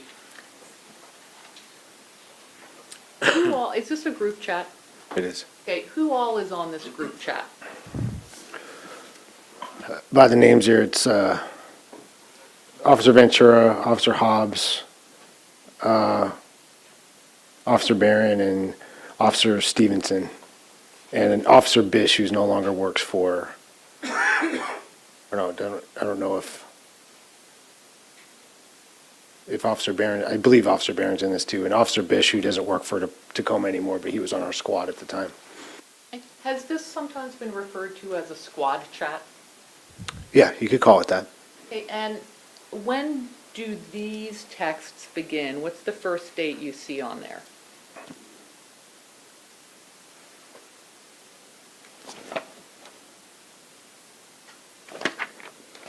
The first date's on the second page, March 19th, 2001. 2021, excuse me. Okay, and this group chat, this squad chat, how long has it been in existence, approximately? I don't know, when we started working together, probably into 2020. And is this on personal phones, correct? Correct. And now that you've reviewed all of those texts, what is the nature of this conversation? Object, beg. Overruled. This is frustrating, as far as on my part. I can't speak for the other officers. This is frustration on my part. I didn't necessarily want to be involved in this.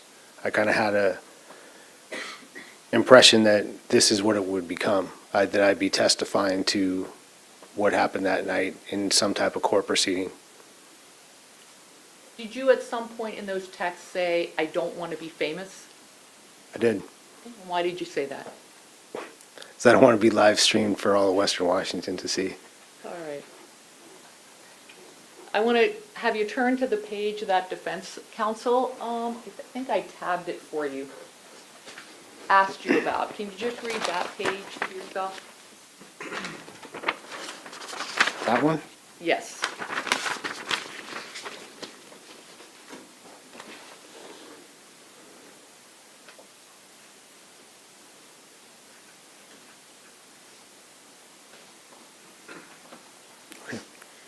What did you mean when you said nice?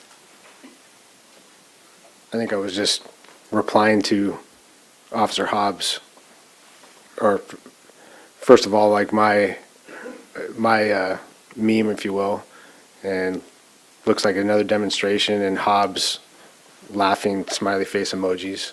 Said nice to that. Do you think it's nice or funny that people were in front of Sheriff Troyer's home protesting? No, I don't think it was funny. I wouldn't want that in front of my home. Now,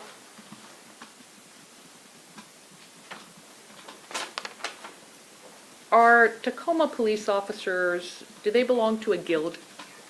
Union, yeah, Local 6.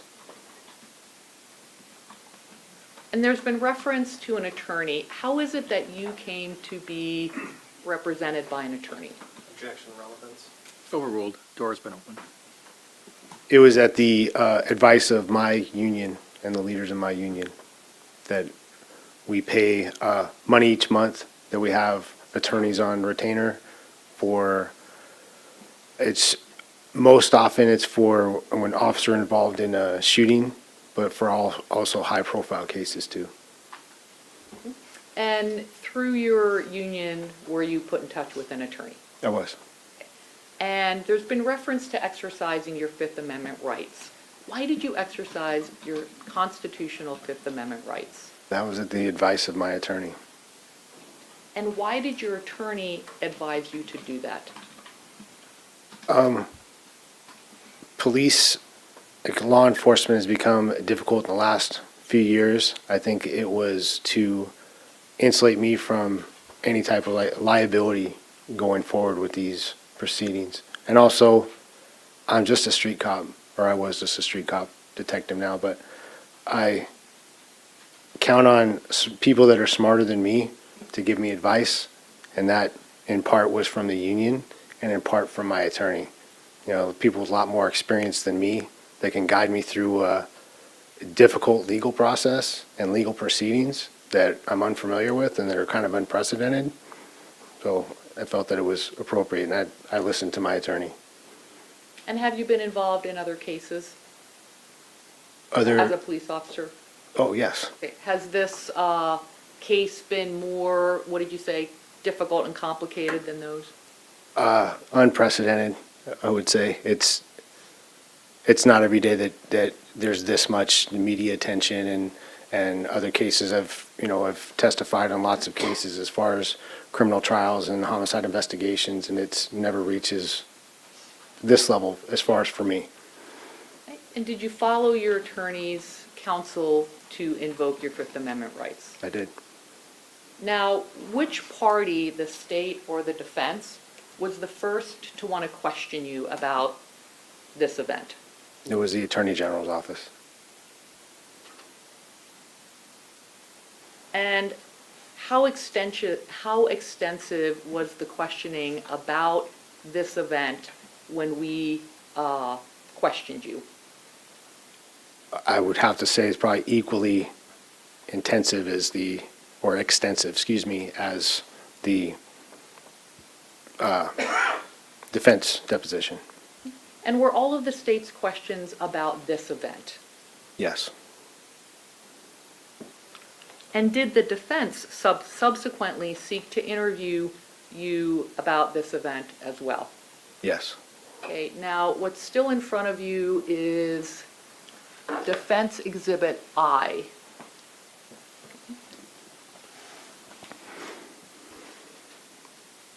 And you testified previously that that was a little over 300 pages, is that correct? Correct.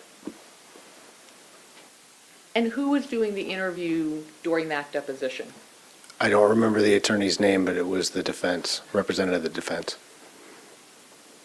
And were all of the questions presented to you in those 300 pages about this event? All of the questions? Yes. No.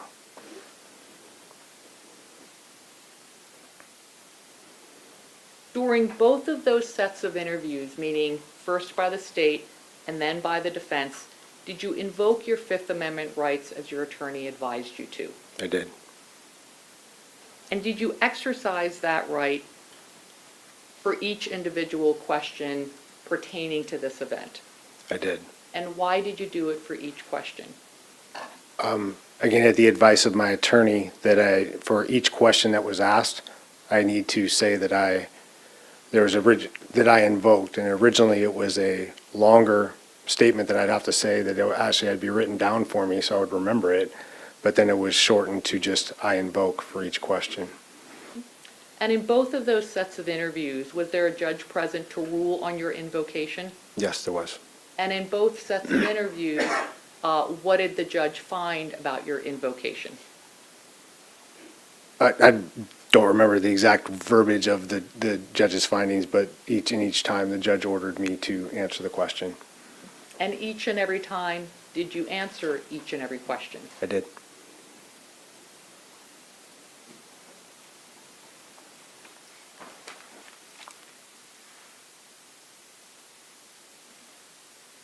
Why didn't you invoke your Fifth Amendment right today? I told my lawyer I didn't want to. I felt like the facts of this case need to come out, and I didn't want to look like I was hiding something from the court and from the jury. Now, I'm going to ask you to go back to Defendant's J. That's the transcript of a defense deposition, correct? Correct. And was it the defense asking you questions there until the very end? Yes. Okay, now I'm going to ask you to turn to, I think it's Exhibit I, Ms. Tratnik, if it's deposition. oh, thank you. What is, Let's double check with the exhibit, make sure that that's accurate. I bet it is. It's on the envelope, it's fine. Oh, it's on, okay. Hey, and Officer Lawless, I'll represent to you, as it says on the transcript there, that this was October 20th, 22. Does that sound about right? Yes. Okay, I'm going to ask you to turn to page 297.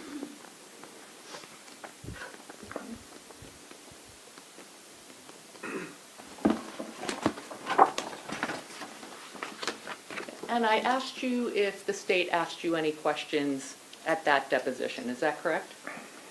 Yeah. Okay. And where does the questioning from the state begin? And in case you forgot, I'm Ms. Tratnick and that's Ms. Serrano.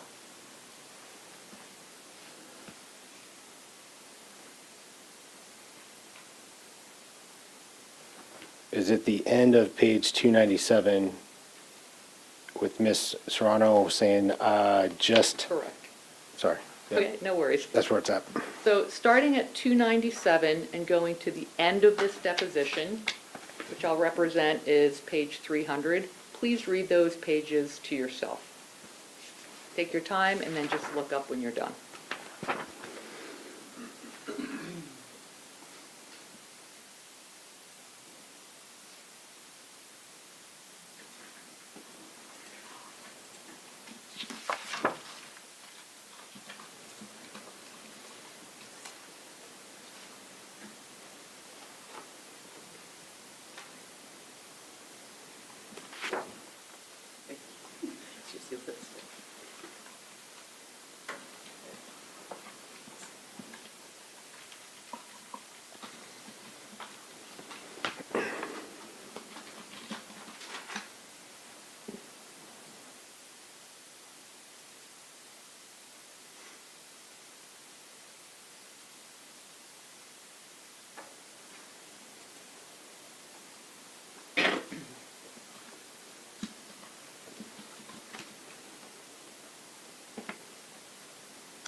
Okay, and now I'm going to ask you to look at that again and count how many questions Ms. Serrano asked on behalf of the state.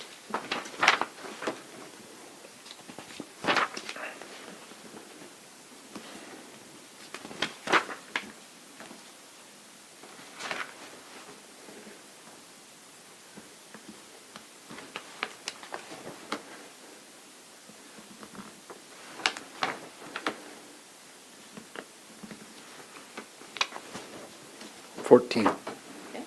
And the first 5 questions, what were they about? What was Ms. Serrano asking you? It was asking about the drawing I had made as far as like documenting the scene from like a kind of bird's eye view, like kind of what I drew up here, and asking some clarifying questions on direction and what side street we might have come off on. And I told her I don't remember the side street, that the geography in that area is a little squirrely sometimes, and that I didn't remember which side street or which cross street we came in from. Okay, and then was the map we're talking about the one that was shown up here from on the Elmo? I believe it was.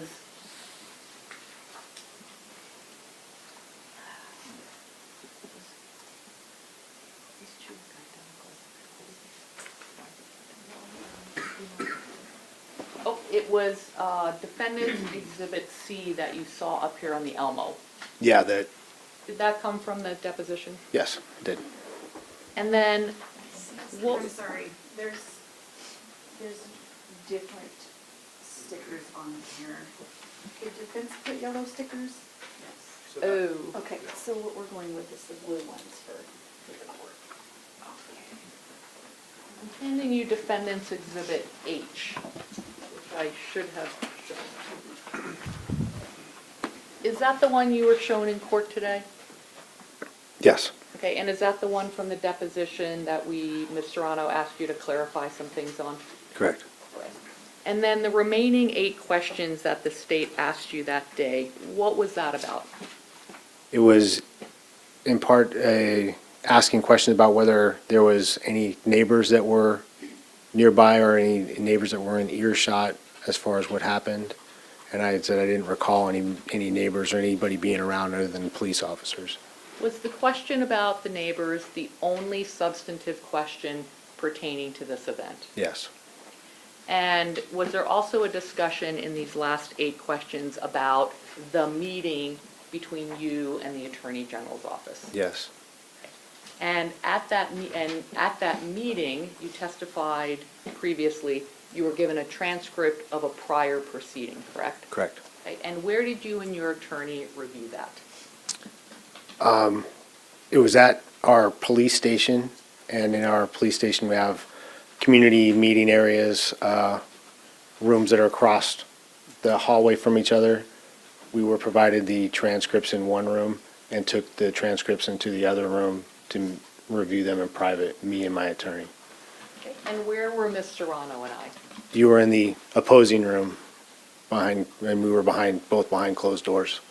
And then when your attorney handed the transcript back to us, were there any questions other than this question about whether there were any neighbors there? No. Now I'm going to switch to defendants J, I believe, no, defendants, It's on the sealed thing, I think. hold on.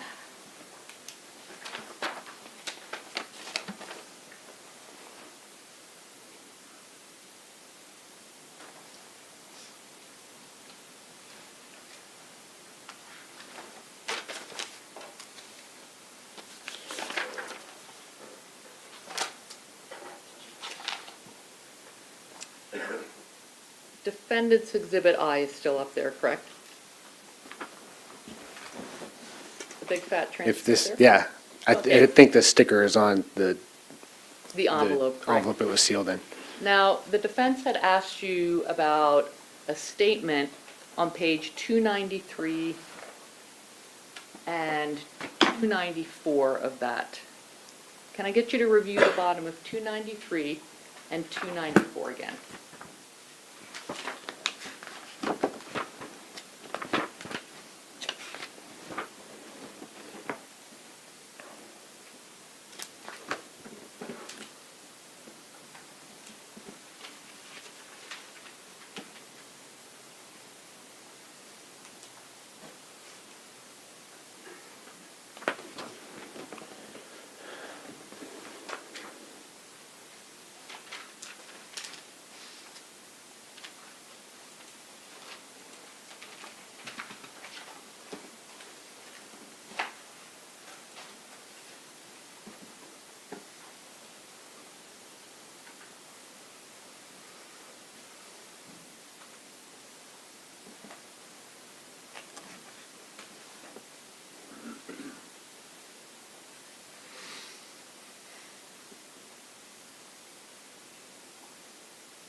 Just those 2 pages, correct? Yeah. Okay. Now, at the top of 294, that's the question defense asked you about, where you spoke with Officer Hobbs back at the substation, this is after the event, and he said that it was all BS. Do you remember that conversation? I do. You actually misstates what Officer Hobbs said. Sorry, misstates what Officer Lawless said in his deposition.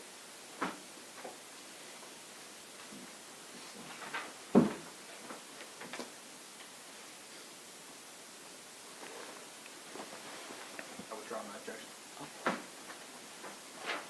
In the context of that conversation that you were having with Officer Hobbs, why was Officer Hobbs telling you that this was all BS? Objection, foundation. It was his conversation. Sustained. What was Officer Hobbs referring to when he said BS?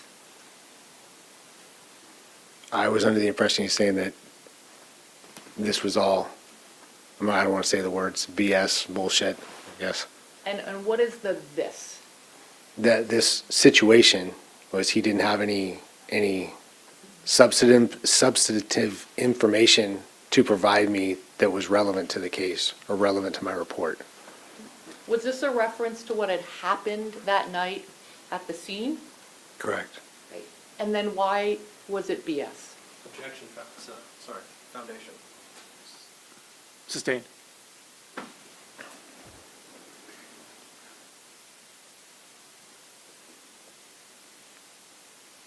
Did Officer Hobbs ever express to you his feelings about all of the officers being at this scene?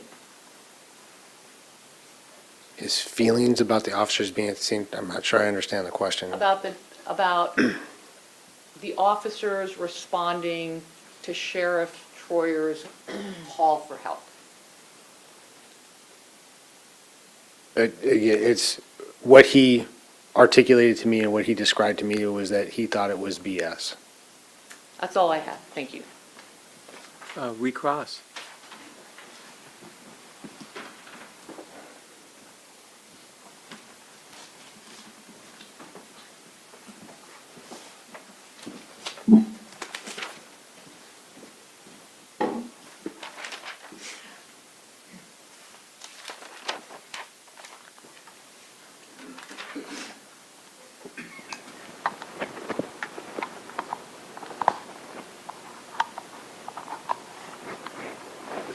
State asked you about the type of phone you had? They Yes. asked you about the type of phone you had? Yes. Said it was an iPhone 8. Correct. Said it sometimes runs slow. Yes, it does. And that from time to time, for that reason, you delete text messages. I do. You're not claiming you had no option but to delete the text messages in this case, are you? Can you repeat the question one more time? You're not claiming that you had no option but to delete the text messages, the group text messages we've been talking about. No option, no, but I deleted them so my phone would last longer. You understand it's part of your job description to participate in case interviews and testify in court, Yes. regardless of how high or low profile that case is? Yes. Testified that you have been invoking, or you were invoking, your Fifth Amendment right against self-incrimination at the advice of your attorney, right? Correct. So, and your attorney is someone you trust for legal advice? I do. So your trusted legal advisor gathered information about what happened in this case and your role in it, and determined it would be in your best interest to invoke your right against self-incrimination. Object to the characterization of what the attorney was thinking. Not to mention privilege. Sustained. Your Honor, may I respond? Yeah, of course. The privilege has been waived. He testified about that his attorney told him to invoke his Fifth Amendment right and the reasons his attorney told him to invoke his Fifth Amendment right. Could you ask the question? Your attorney, the person that you went to and trusted for legal advice, reviewed what happened in this case and your role in this case, and determined it was in your best interest to invoke your Fifth Amendment right against self-incrimination and not answer questions about what you did that day. Objection overruled. You may answer if you're able. Yeah, that's what he told me. And so I'll kind of go back to where I said before. Your Honor, objection non-responsive. Well, it's been answered, Have to so. be able to finish his answer. Yeah, no, the question's been answered. You may ask your next question. And one of the reasons that you testified just now that your attorney thought it was you should invoke the Fifth is because in this current. Could you speak up a little louder?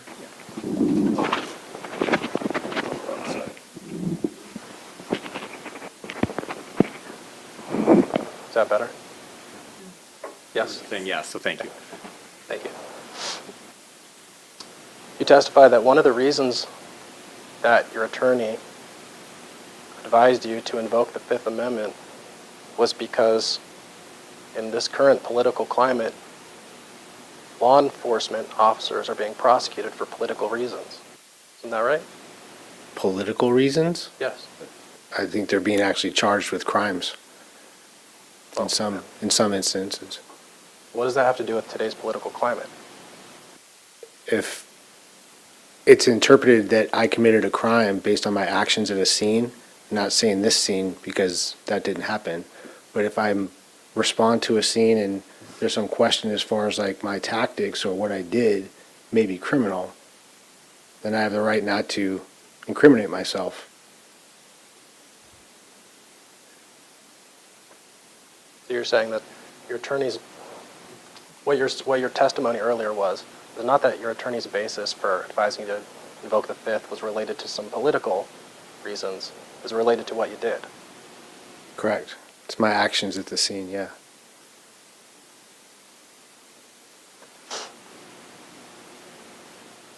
It advise you to only invoke the Fifth Amendment to defense questions? No. That was your decision. No, I invoked with a previous testimony with the Attorney General's office and with defense.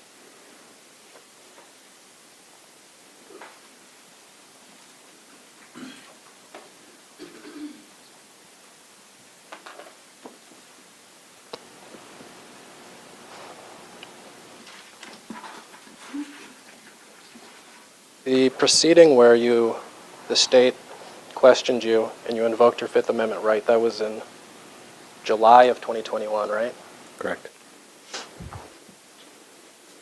And the deposition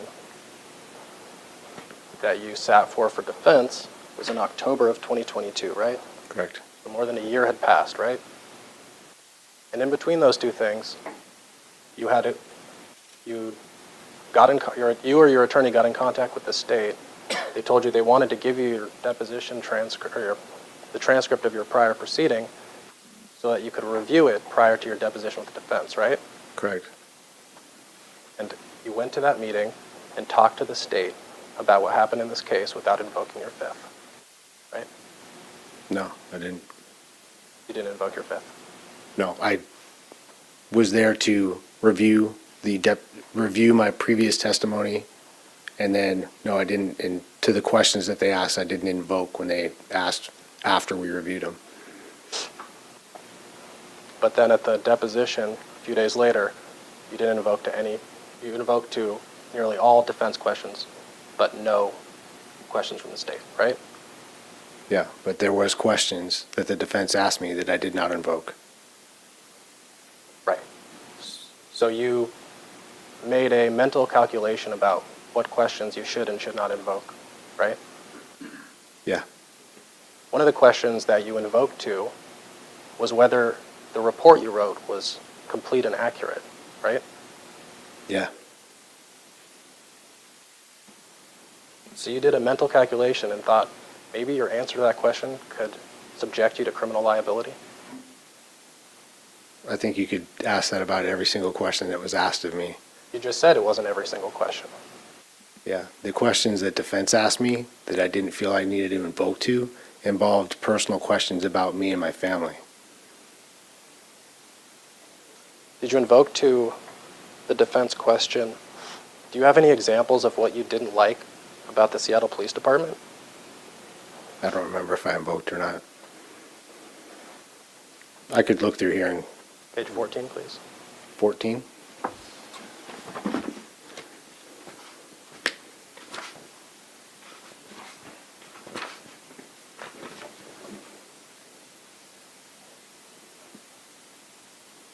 Yeah, I did invoke to that question, yes. Do you think that question has something to do with you or your family? No, I don't. It has something to do with me, absolutely. Part of my career, yeah. And didn't you object when the defense asked you what information you had reviewed prior to your deposition? Where's that exactly? You know what, I didn't write that down. Withdraw that question, Your Honor.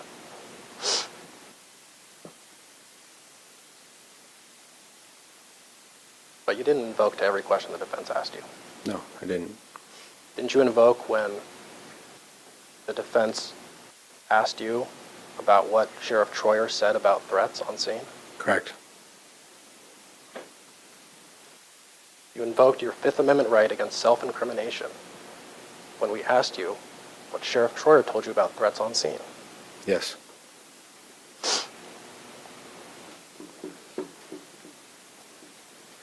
You testified during the state's redirect that you made a decision and told your attorney, I don't want to invoke my fifth during this trial, right? Correct. And you said the reason that you said that is because you didn't want to invoke in front of this court, right? That's not what I said. What did you say? Are you saying that those are my exact words, or? Are they, is that true? No, it's not. I didn't want it to look like that I was not being forthright and telling everything that happened to the court and to the jury. But you had already invoked on 2 separate occasions in front of the court. Yeah, at the advice of my attorney. What And I you're really, told- what you're really saying is you didn't want it to look to the jury like you were hiding Let him anything. ask the question. You didn't want it to look like to the jury like you were hiding something Correct? because you want to see Mr. Troyer convicted. No, that's not the case.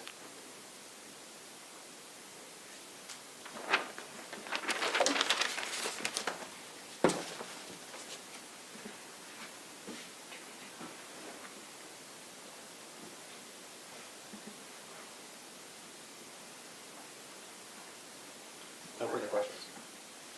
Redirect. Very briefly, Detective Lawless, you testified earlier that your attorney advised you that you have to invoke to every single question in order to preserve the objection. Is that correct? Correct. Misstates evidence. That's what you Overruled. testified to. Overruled. Correct. Did your attorney, having reviewed the information in this case, ever express any concern to you that you had done anything incorrectly in this case? No.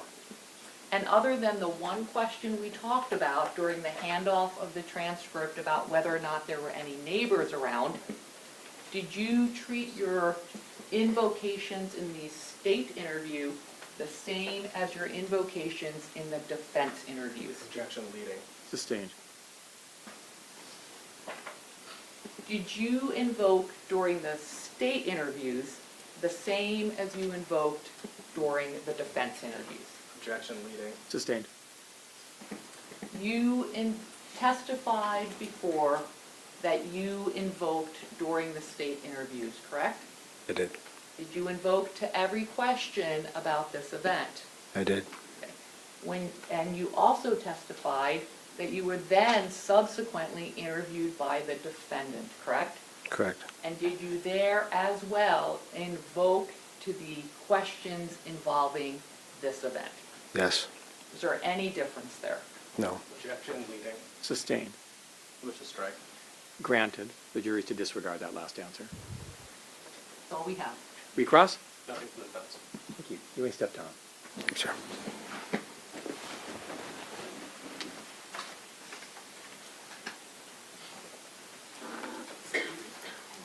Is this witness subject to recall by the parties?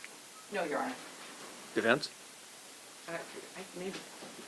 We'd like to keep him subject to recall. All right, so to the witness, you may be subject to recall, so no discussing this case with anyone other than the attorneys and your attorney.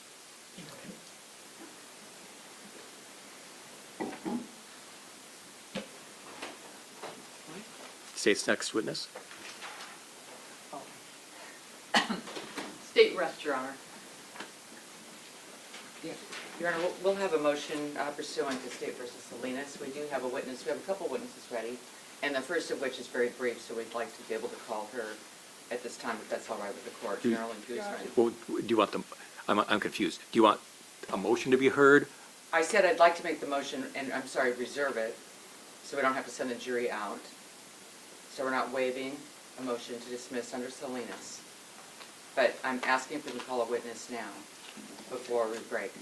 A witness we object to, so we have to break anyway. Your Honor, we don't have to break. We've addressed this in motions eliminated. Exactly my point. I don't believe that this witness, Members of the jury, at this time I'm going to have to go into the jury room. No discussing the case with anybody and no research about the case.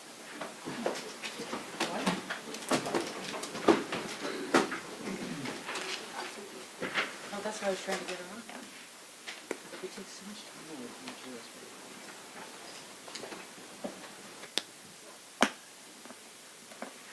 Okay.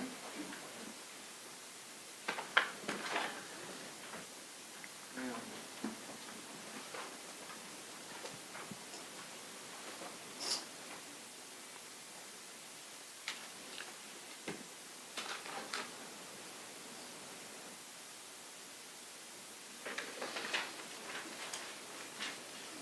The jury has left the courtroom. Thank you, everyone. You may be seated. and as I was stating previously, Honor, I spoke too quickly. We are reserving on making a motion to dismiss, which we intend to make.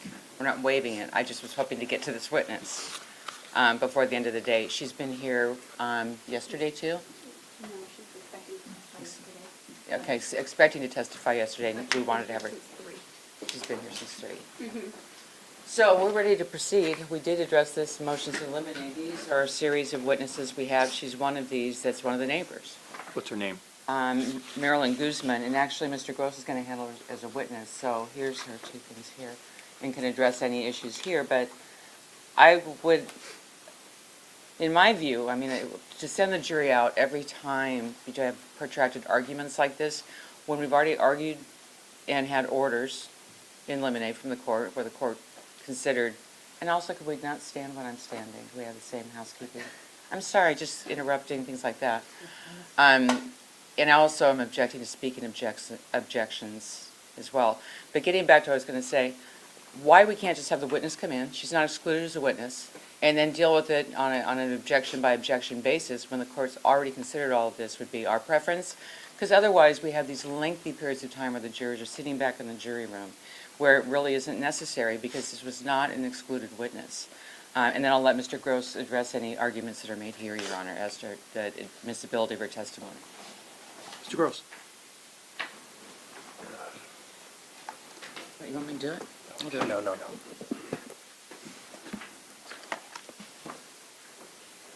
Oh, that's right, except for, okay. I'll go ahead. Yeah, go ahead. I think we just need to correct the record, which is that the court did exclude this witness. Well, preliminarily, I made it clear that I was going to allow you to revisit that after the state rested, and here we are. Exactly. Yeah. Exactly. So I don't know if the court is looking for an offer of proof. I don't know if that's what. If you could just get the, yes, I think I better have you do that. Right. Because I think I know why you're calling, but I just soon have you say it than me speculate as to why I think you. Make sure I hear it correctly. We expect her to testify to a few things. First, we expect her to testify that she is a customer of Mr. Alzheimer's, former customer of Mr. Alzheimer's, and that she received in her newspaper 2 flyers from Mr. Alzheimer for his GoFundMe. He testified earlier in this trial that he never did anything with those flyers. In fact, that when he received them, he threw them all away. Impeachment testimony. Exactly. Well, we're also calling her to dispute Mr. Alzheimer's characterization of Mr. Troyer's neighborhood as a white neighborhood. It's completely false. And I think that that information hanging before the jury is prejudicial to Mr. Troyer. So more impeachment. Okay. We also want to testify that the neighborhood does not have streetlights, contrary to what Officer Ventura testified to earlier, and that it is completely dark, and that it would be impossible for Mr. Troyer from his house to see the race, gender, or anything else about the driver from his perspective. Okay, with respect to that last sentence that you said, I take it you're going to, at this point, either have her give a lay and/or expert opinion as to what Mr. Troyer could have seen at his house without a foundation as to how she could possibly know what he could have seen at his house? We're asking her. I mean, it's opinion that you're talking about. I mean, if she's going to say somebody else couldn't have seen something, she's offering an opinion about what the person could have seen. And so that would be an ER 700 issue. And I want to know whether it's going to be a lay opinion or an expert opinion, and then there would need to be a foundation laid for either one of those. It would be a lay opinion. But regardless of whether she could say it would have been impossible for Mr. Troyer to have seen Mr. Alzheimer's race or gender, she could still testify to the fact that there's no streetlights the darkness of the general darkness in the neighborhood, especially around the street. Okay, so it's not going to be the darkness on this incident date, it's going to be more of a generalized statement, but not specific to the incident. When the sun is completely gone and we're in the middle of the night, I don't know that the date really matters, but, you know, in general at night, it's pitch dark out there, is what she's going to say. Is that, The green light stuff. is that impeachment of anyone? I think you mentioned an officer. Yes, Officer Ventura testified that there are some streetlights in the area. Let me just double check, hold on. And what does that testimony go to? I'm trying to, I mean, it was I recall what the testimony was, but what's the relevance with respect to whether there were streetlights or not from this defense perspective? It tends to support what we anticipate Sheriff Troyer will testify to, as far as that he couldn't make out the characteristics of this person, where Mr. Altheimer has claimed that this is a racially related incident. I recall Mr. Altheimer said that he didn't think Mr. Troyer could have seen him until Mr. Altheimer walked up to the vehicle. I think you asked about that, and he said he didn't think he could have seen him. He was able to see Mr. Troyer. He testified when he passed by, but he didn't think Mr. Troyer could have seen him until he approached the vehicle. Maybe maybe that's not what the testimony was, but I thought that's what you elicited on cross-examination from on Mr. Troyer or Mr. Altheimer. I don't recall that testimony. What I recall is him repeatedly suggesting that this was a racially related incident, and that he doesn't know what Mr. Troyer saw, but that he could have seen him before he walked up to his window. Because we have the pre-contact information, and then we have Mr. Altheimer's testimony of walking up to Mr. Troyer's car, and they have the post-contact information. And Yes, I want to make sure that with this witness, you're going to be pre-contact. okay.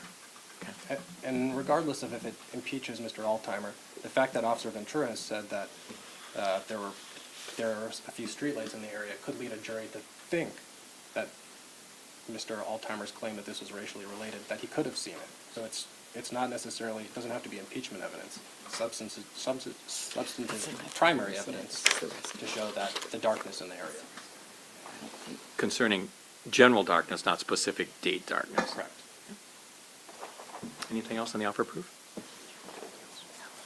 No, Your Honor. State. Your Honor, it's hard to envision anything more collateral than this. For a party that made a motion to keep out racial profiling and a motion that was granted, I sure am hearing a whole bunch about racial profiling. And whether or not this is a white neighborhood or not a white neighborhood, and we can all have a 3-hour conversation about what that even means, whether or not Mr. Altheimer thinks it's a white neighborhood is completely collateral to this case, and somebody else doesn't get to come in and give an opinion and say, well, I don't think it's white. I have 3 neighbors who look like this, and 3 out of 10, means it's not white versus 1 out of 10, or whatever Mr. Altheimer meant by that. And in terms of the street lights in the area, they've already said an opening statement that Sheriff Troyer is going to testify. So if he wants to testify to street lights, that's fine. But the information we have from Ms. Guzman is I don't believe she's ever been in Sheriff Troyer's home, so she wouldn't have any information about what he might have seen. People have different eyesight. I mean, he can testify to what he wants to testify to, but he can't bring in a neighbor to talk about darkness on the night of an incident. And darkness does vary. It varies on things such as the weather, not to mention your own eyesight. And regarding the 2 flyers, what Mr. Altheimer testified to is that he did not put any flyers into mailboxes. There's been no testimony here. By the way, flyers that he testified to were not flyers that he created. So the fact that Ms. Guzman may have a flyer or a note or whatever you want to call it in her mailbox, that could have been put in there by anybody. There's no evidence as to how that got in there, and just because it wasn't Mr. Altheimer, it could have been a number of other people, including people who created it. So I don't see how that goes to impeachment at all. It's not impeaching any fact that Mr. Altheimer testified to. Mr. Gross? Mr. Altimer said very clearly, he was asked, what did you do with those flyers? He said, I threw them all away. That's what he said. The newspaper, Ms. Guzman's going to testify that her flyers were in her newspapers that Mr. Altimer delivers. If they want to argue, hey, maybe someone else stuffed them in there after he delivered them, they're free to do that. That goes to weight, not admissibility. It's absolutely impeaching evidence. As far as, the state says we can talk all day about what a white neighborhood means, we would like to talk about that because the only basis that Mr. Altimer has given for his reason that this was racially related is that he was a black person in a white neighborhood. That's it. And that is the kind of information that a jury could think about and could weigh on them. And they could think that there was bias in this case, despite the fact that we moved in limine, that shouldn't be part of this case. Unfortunately, it's been touched on a number of times so far. And so Ms. Guzman, representing to the court, has an opinion about whether it's a white neighborhood. And she has personal knowledge about, who lives in that neighborhood. And I think it's absolutely relevant to this case that she be able to dispute Mr. Altimer's perception that's wrong, that this is a white neighborhood. You got that in Kevlin's. This isn't a trial about whether or not this is a white neighborhood, and it isn't a trial about whether or not Mr. Altimer was or wasn't racially profiled, and in fact, that was their motion. I understand that Mr. Altimer believes that, but that's not what this case is about. And somebody else's opinion here, Ms. Guzman, that's irrelevant. And all that Mr. Altimer testified to was that the flyers he were given, he threw away. But those aren't his flyers, and there's no evidence in the record that somebody else, such as the creator of this, could have also put flyers in newspapers, or that those could have been given to other people. There's just no link to how that got in there. So Ms. Guzman simply saying, well, I got this, and then the state arguing, well, gosh, it must have been Mr. Altimer, so he must have been lying. That evidence just isn't in the record. The court is going to partially rescind the state's motion in limine G2, which is the state's motion in limine to exclude Marilyn Guzman. The court initially granted that motion, but allowed defense to raise it. If the defense wants to call Ms. Guzman, the defense is going to be able to call her to elicit testimony if she's able to provide it concerning the flyer and the GoFundMe. It is possible, I suppose, that other people could have potentially put that in her mailbox or whatever she got, but that's a matter of weight. That's not a matter of admissibility. She's also going to be allowed to testify if she knows with respect to the racial character of the neighborhood. And so she will be allowed to give her opinion, assuming that she's lived there. And this is all assuming a foundation can be laid about that particular topic, assuming that she lives in the neighborhood and is able to know people to give that type of testimony. With respect to it being dark on any time, the court's not going to allow that testimony. It's irrelevant. It's not linked to this particular case, and it just doesn't add anything to the case. And similarly with the street lights, there were street lights, there were no street lights. That's not really impeachment of the one officer.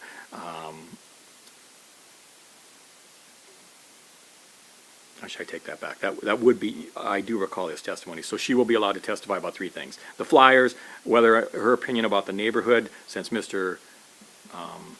Altimer was permitted to testify about that, and then the street lighting in the area,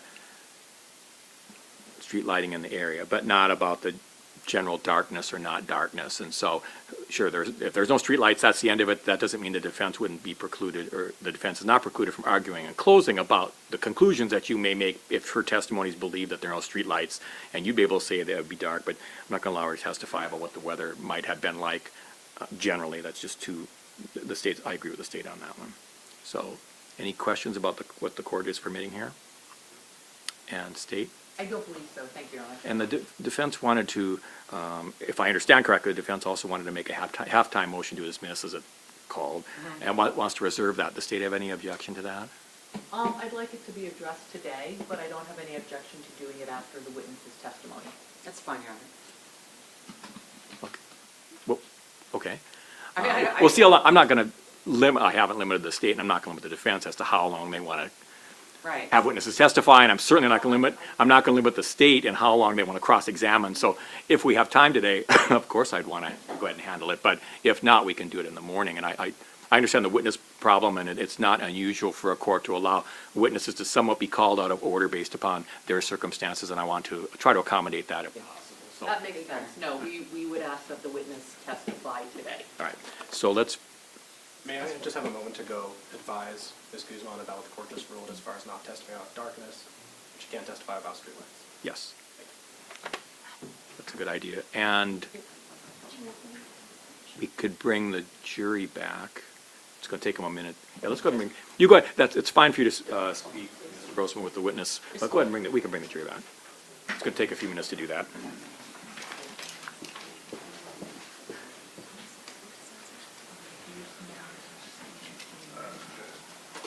So to be clear, the court has partially rescinded its prior motion, state's motion in limine G2.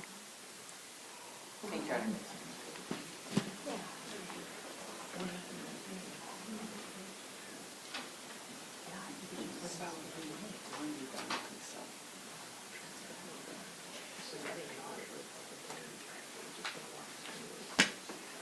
Yes. Well, yeah, I mean, unless we want Josh, if we can get, his can you grab it?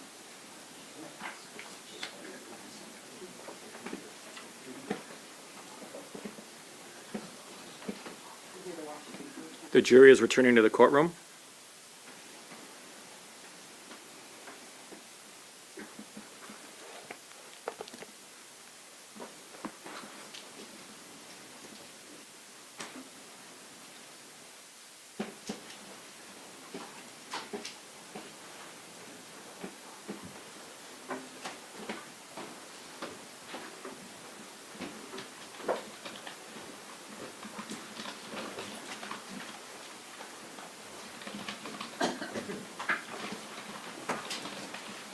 Thank you. Everyone may be seated.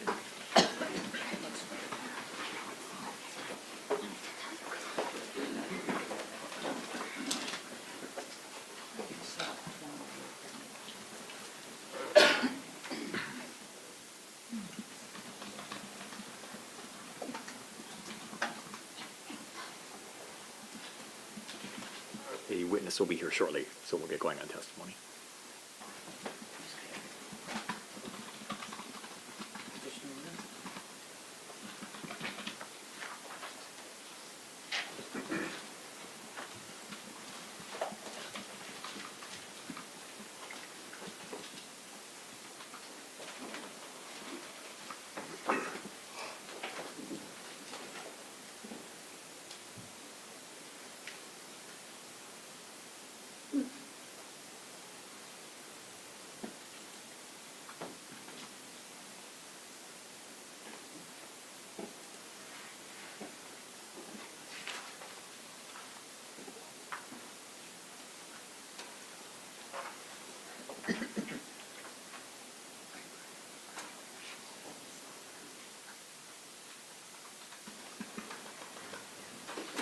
The defense first witness. Defense calls Marilyn Guzman. I'll go get her. Thank you.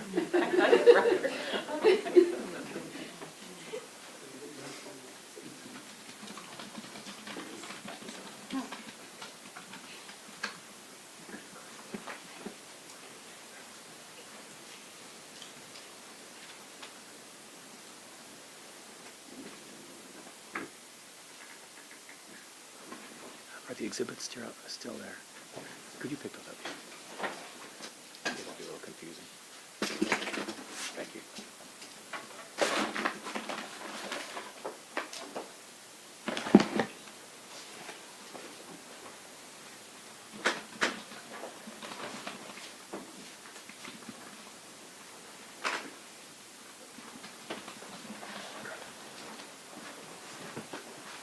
Please raise your right hand to be sworn.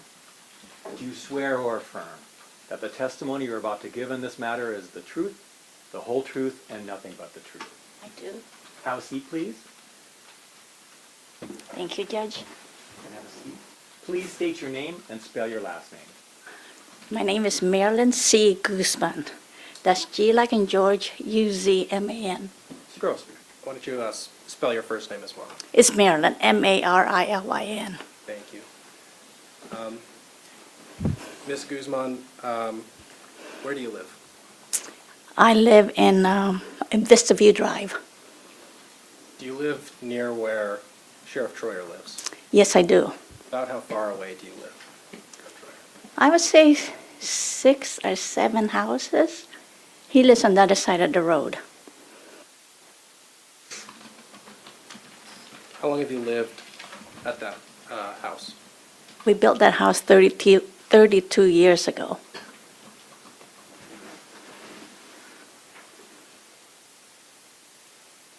And are you aware of the incident that this trial is about? Yes, I am. Okay. You weren't there that night. Oh, no, not. I'm sorry. No. And before this incident, did you know Sheriff Troyer? I knew of him. I knew he lived in the neighborhood. But you weren't friends with him? No, it's nice, friendly neighbor. You wave to each other. Bye. And are you friends with him now? No. Is the neighborhood, do you know the neighbors in that neighborhood? Oh, yes. Okay. And we've heard testimony in this case that this is a white neighborhood. Do you agree with that? Am I white? No, that is totally a false statement. Our neighborhood is a multicultural neighborhood. What do you mean by that? I mean, we have people from Cambodia, we have African American, we have Romanian, we have Filipinos, we have people from India. So it's not a totally white neighborhood. No, absolutely not. We've also heard testimony in this trial that there are streetlights in the neighborhood. Is that true? I'm sorry. I said, sorry, we've heard testimony. Testimony in this trial that there are streetlights in the neighborhood. Is that true? No, Are there any streetlights in the neighborhood? no.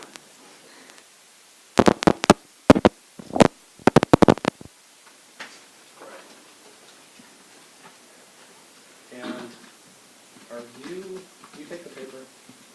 I used to. Did you take the paper at the time of this incident?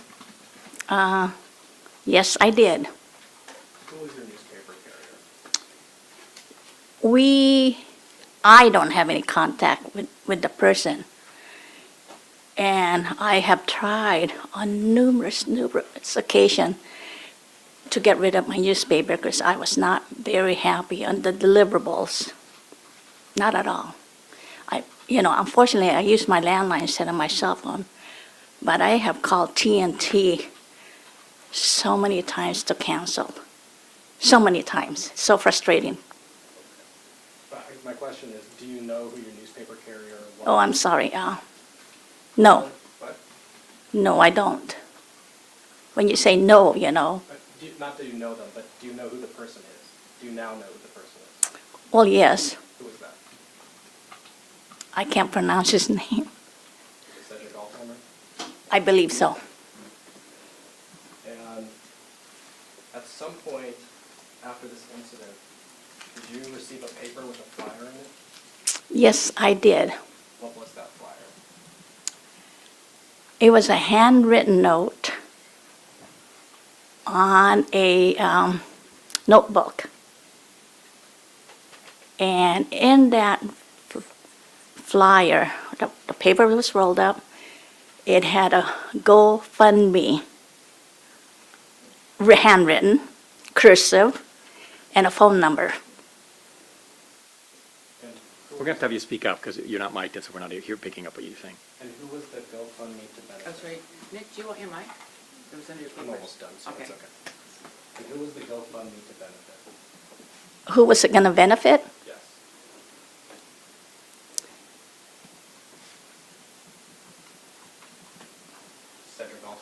Yes. What did you do with that flyer? I didn't keep it. Do you remember what you did with it? Yes, I do. What did you do with I got 2 copies, and they're all personally handwritten. And what I did is I gave it to Mr. Troyer it? Why did you do that? because I have no use for it. Either that or at that time, you're already hearing all these, all these things going on. And so being neighborly, I thought that information is going to help him. It wasn't going to help me. I have no use for it. How many of those flyers did you receive? 2. Thank you. I don't have any questions left. Cross-examination, State.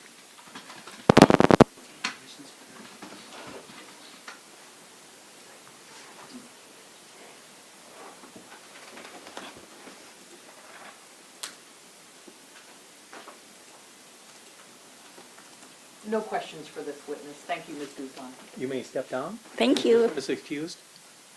Yes, thank you. Steve? Yes, of course. Okay. You are excused from this case. Thank you, sir. Thank you.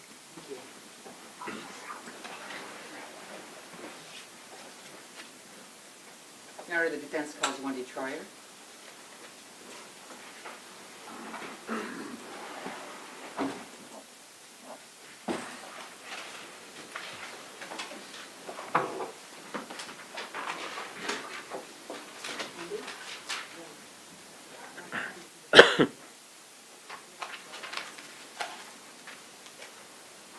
Motion can come to the side door, Your Honor. She's been waiting in the witness area. She can, either way, she can come in, sure. Perfect, thank you. Yes. Public way.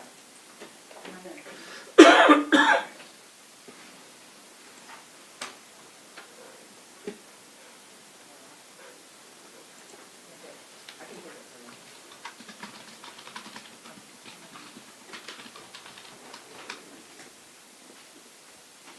Go straight and then to the left. Do the witness stand up there.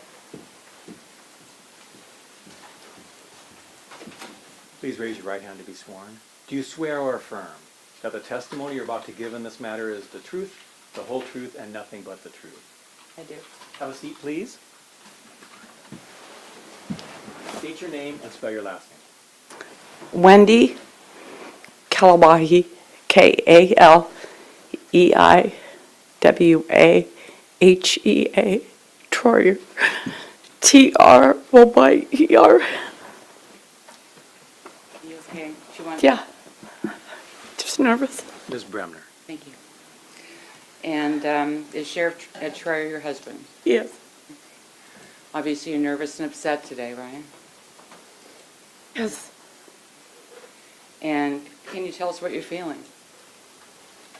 Just tired of it all. I want it to be over. Tired of it all? What do you mean by it all? Just everything that's going on. How we have to alter our lives and really don't live like we used to. I want to move.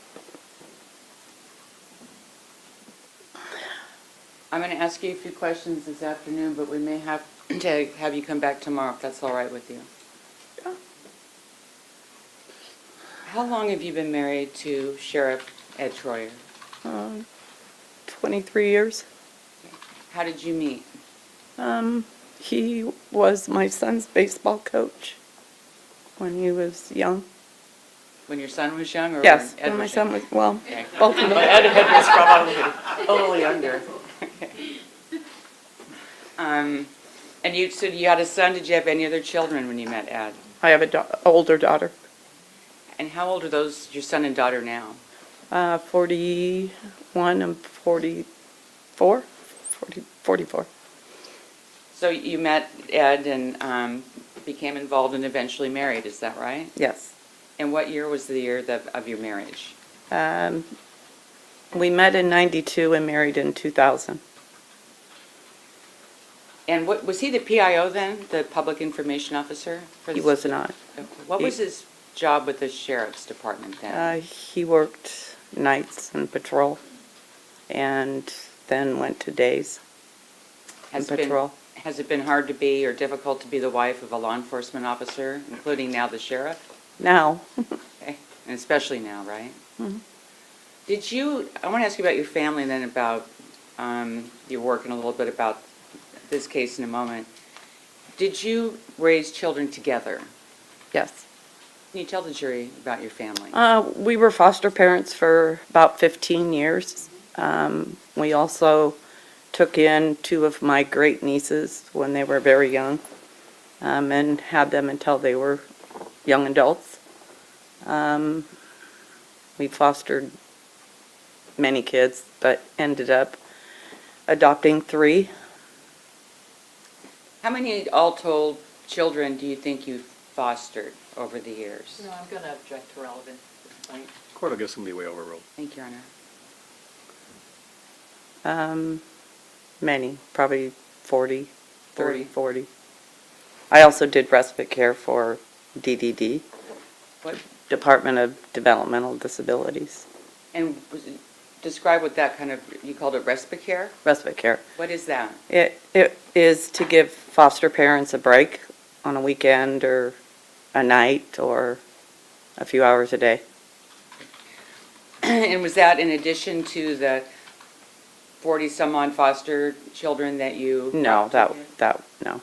That would include Okay. some of them. And then did you also, you said you adopted children as well, is that right? You and Sheriff Troyer? Yes, we had legal guardianship of my 2 great nieces, and then we adopted 3. Okay. And the 3 that you adopted, were they adopted through foster care? Yes, Did you have any special needs children?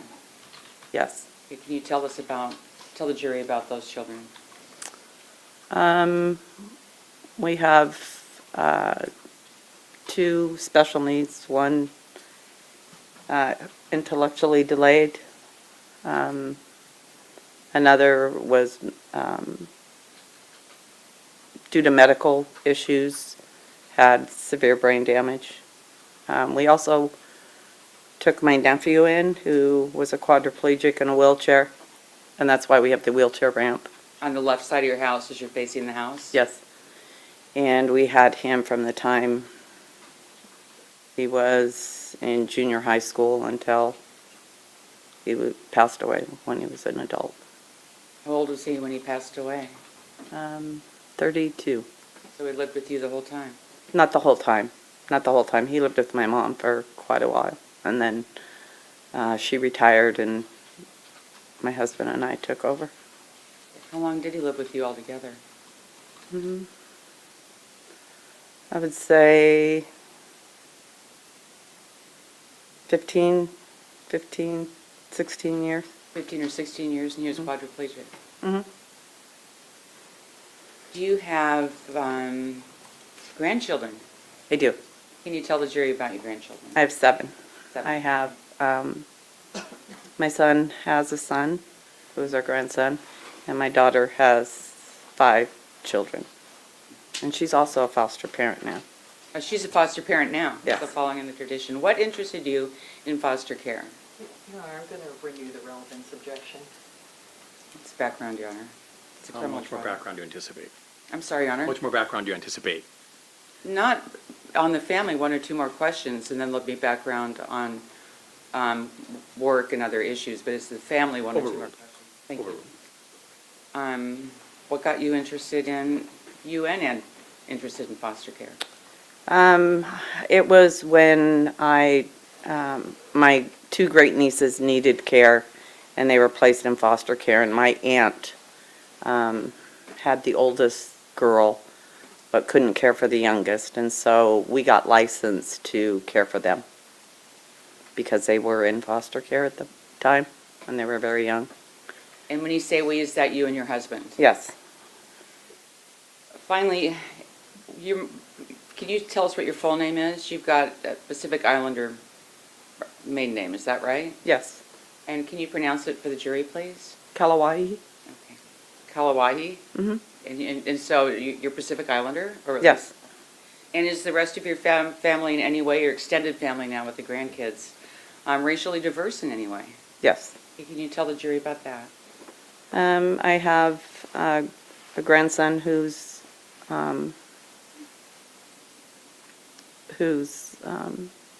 well, they're native Indian and black. And is that one grandson? Well, all my grandchildren are native, Okay. but one is native and African American. Okay. And what are the ages, what's the age range of your grandkids? 22 to a year old. 22 to a year old? Mhm. And do they, obviously they come visit at your house on Vista View, is that right? Not as much, no. Not as much now, and why is that? Just because of the protesters, and my daughter doesn't like them over there. Your daughter doesn't what? Like them over at our house. This might be a good time to break, Your Honor, 4:15. For the day? Yes, thank you. Court agrees. For the jury, it's been a long day too. So members of the jury, I thought about reading the instruction to you. You've heard it enough. So no talking to anybody and no research. I'll probably read it to you tomorrow for the weekend. So you're excused for today, and thank you for your patience today.